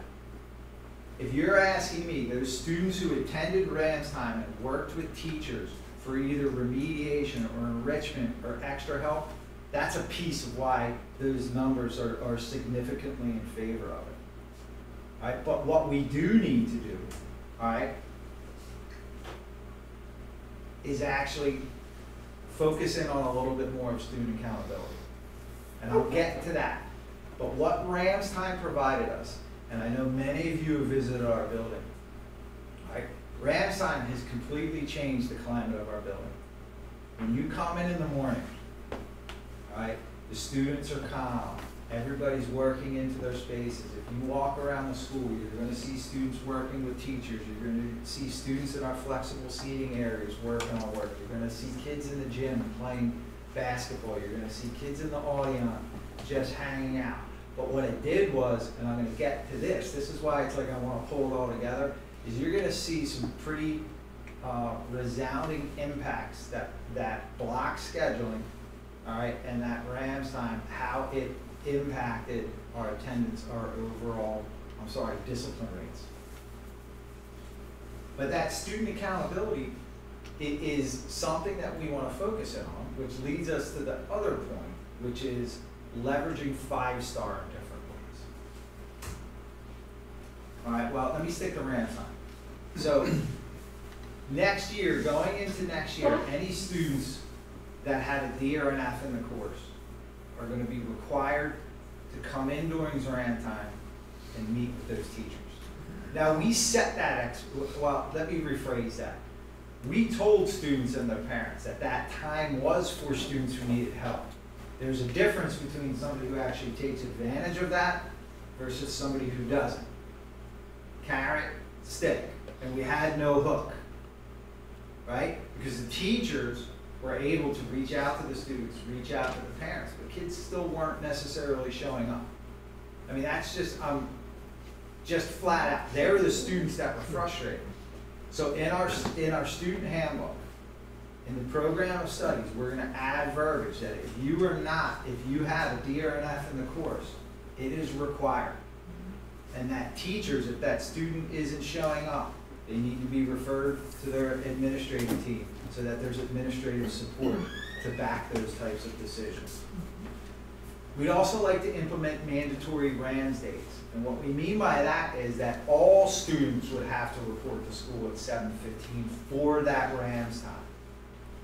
Right? Again, this is almost a no-brainer. And what we learn throughout the course of the year is when we're trying to complete Act 339, which are graduation requirements, college artifact days, or have assemblies, it was hard to capitalize on that time because we really didn't know if students were going to show up or not. And we all know, like whatever space we give them, they're going to back up against it. So it's like, well, I don't have to be there. Well, no, but you need to be here that day. Well, it's RAMS time. So the thought process behind it is not only from just saying, hey, it's building those capacities. We want to send a message to the community that RAMS time is not free time.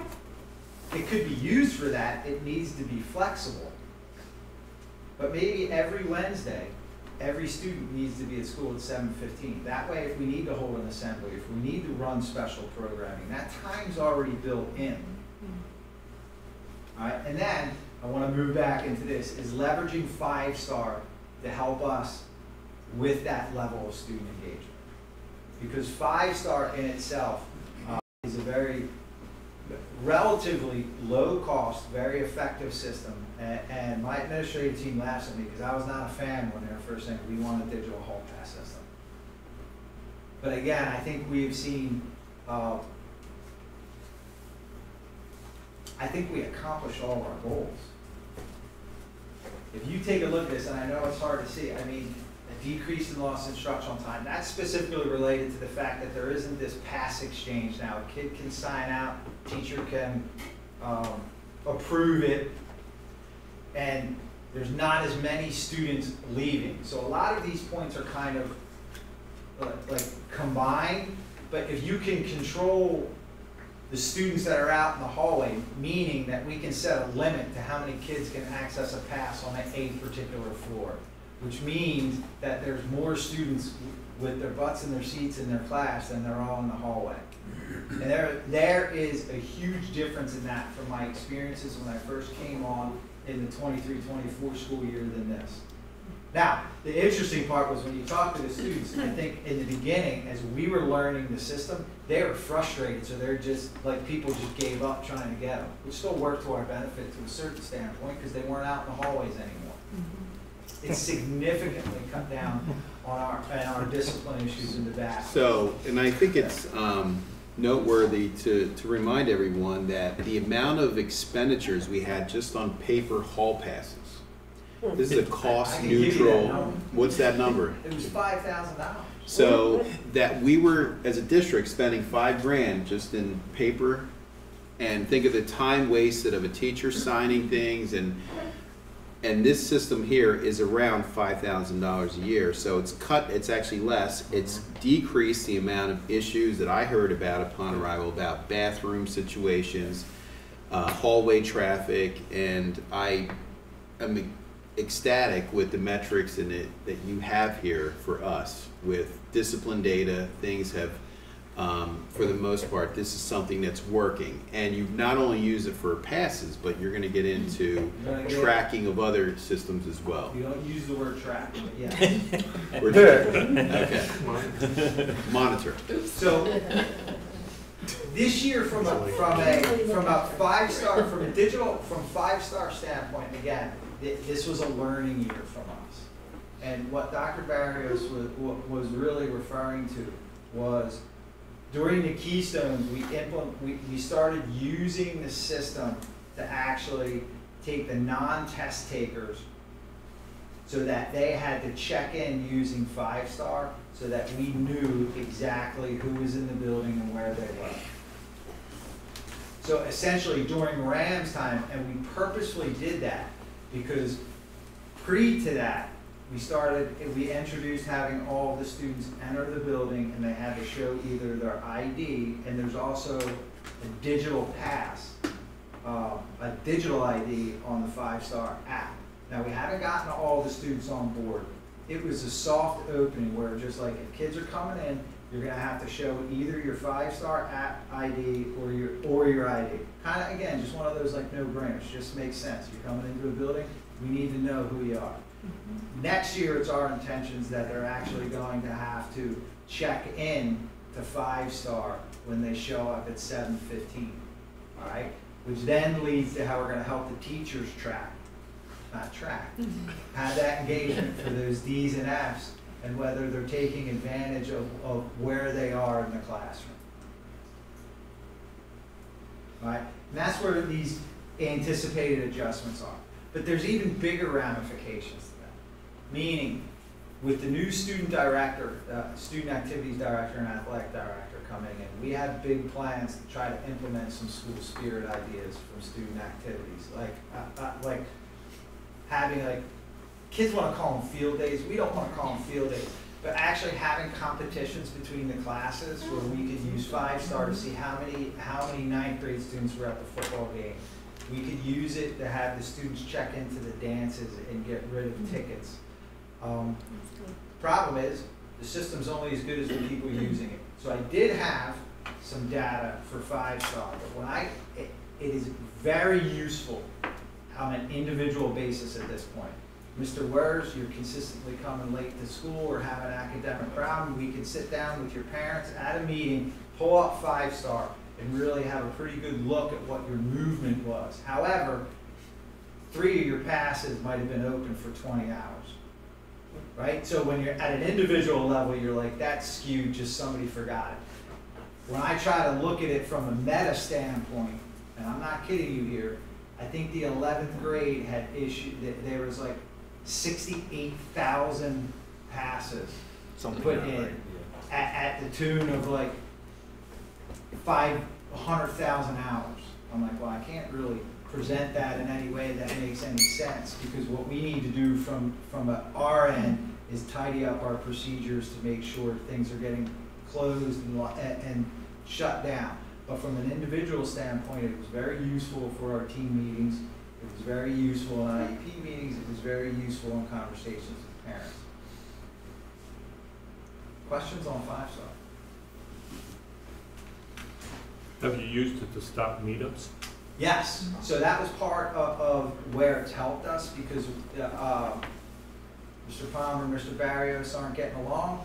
We just you can set the system so that those two are not in the hallways at the same time. Are we doing it? Oh, 100%. Okay. 100% on a daily basis. Yeah, and you can do more than 2 people. It's Oh, called yeah. an You exclusion. can do groups. You can do, yeah. You can create groups of kids. Like we don't want these kids like showing up together. That's good. That's useful. I'm going to bring this all together, but another component that we want to talk about is attendance. And when we pulled the information out of Power School, there's a 3-year positive trend in our attendance. It's a neutral 3-year trend of our average tardies, but it's still only at 3%. So when you take a look at that, and you look at the interventions that we're putting in place, with all these massive changes, we have not specifically targeted any type of attendance protocols. Is that, like, we haven't done any major thing to say we're trying to increase our attendance rates or decrease our tardy rates. But what we've seen over 3 years is it's flat and it's not high. And that there's a natural increase in attendance, which I think are national trends. Okay. Very interesting point though. Now keep in mind, this is grade level information, not cohort based.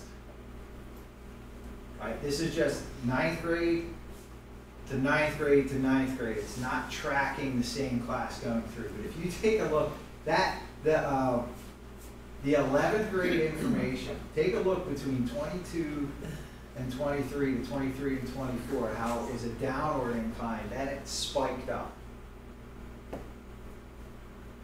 The good news is our overall average daily attendance is at 93.9%. And that's where I think close to 95 is where we want to be. I think I was just going to, really our don't get over target that. is going to be next year. And we have some mechanisms, because currently the grade levels meet weekly as teams. The assistant, the house principal, with the guidance counselors, with the social worker, with special education staff, to speak about students, right? To develop attendance plans. We're going to come up with a more formalized process and really speak about those attendance rates and actually start looking at this data on a consistent basis so we can target and help students. And the goal would be to pull that up to 95% for all of the classes. I'm raising my hand. I'm wondering too if this is a little reflective of block scheduling. Well, I'm going to get to that because I think it is. Like, do you think it's like more manageable workload for some of the students? I don't know if we can put causality to when any one of the particular pieces this year, but I think in totality, what we're seeing is that. But when you do your research on block scheduling, they will tell you that your attendance is going to increase and that your discipline is going to decrease. I mean, we have high schoolers. I've had plenty of, please don't make me go in today because I'm not ready for this test. Sure. You switch Sick to block, days. you switch to block scheduling. Yeah. We implement a digital hall pass system. And quite frankly, between security and administration and how our faculty and staff is managing things at this point, it's not any one of those things, it's all of them combined.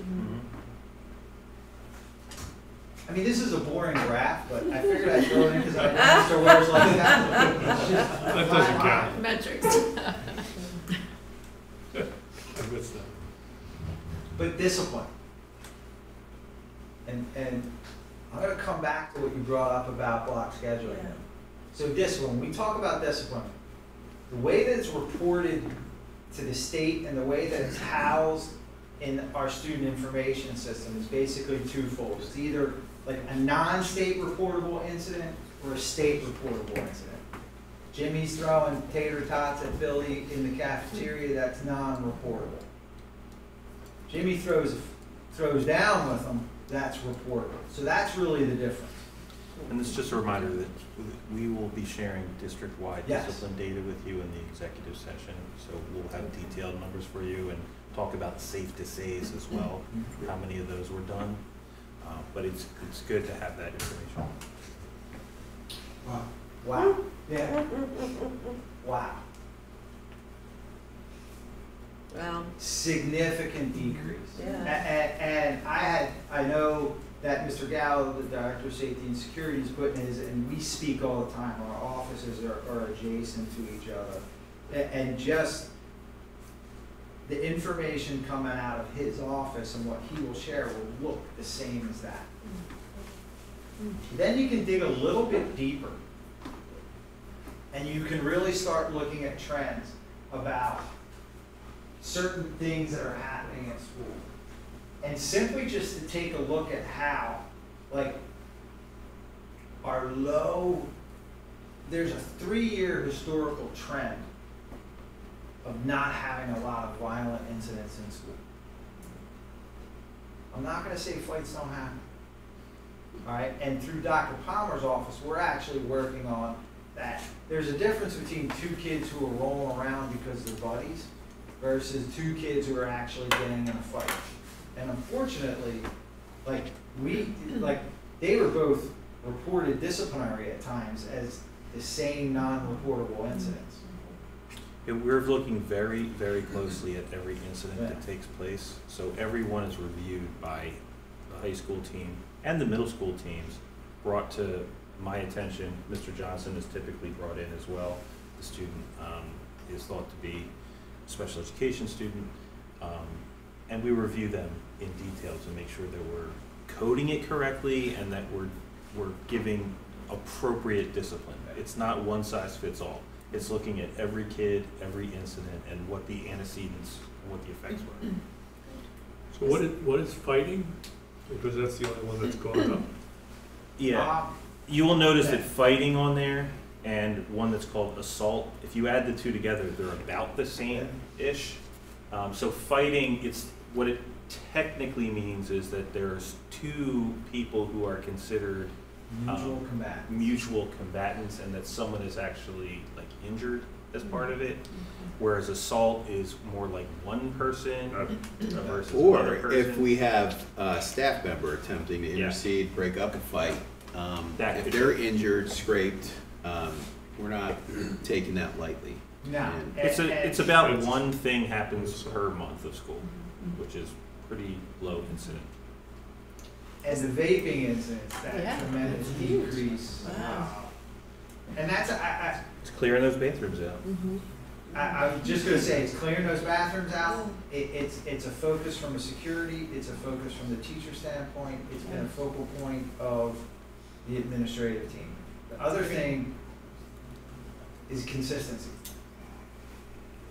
The students have figured out very quickly that if you're in a fight, if you get caught with drugs or alcohol, I'm going to include vapes into that, or you were disrespectful to adults, there's significant consequences to that. Again, judicious and appropriate towards the level, but they're the three things that are not acceptable in Pembridge High School. And it is clear, the parents are informed every time. We are bringing people in for meetings, we are addressing those situations, and issuing the appropriate consequences. Yeah. It's not fun talking to angry parents whose kid is in trouble, but it's important to do. Right. They need to know the consequences, and we need to stick by our guns. So. And to that point, I don't want to belabor the point, but Officer Gallo is always involved with that, and if there is a fight, typically there is either a citation or a charge put to it. Simply because if you put your hands on somebody, it's not going to happen in our school. I know you said we're going to go into it more in an exec session, but I'm wondering if there's information we can attain from why they're fighing that could help us with preventative measures for... In certain cases, I'm going to say this, and I mean this with all sincerity. I think in certain cases, there are, and there's other cases that we have 2,300 kids between the ages of 14 and 18, and things just happen. Right. And that's really where I think we do a good job. It's not just about assigning discipline.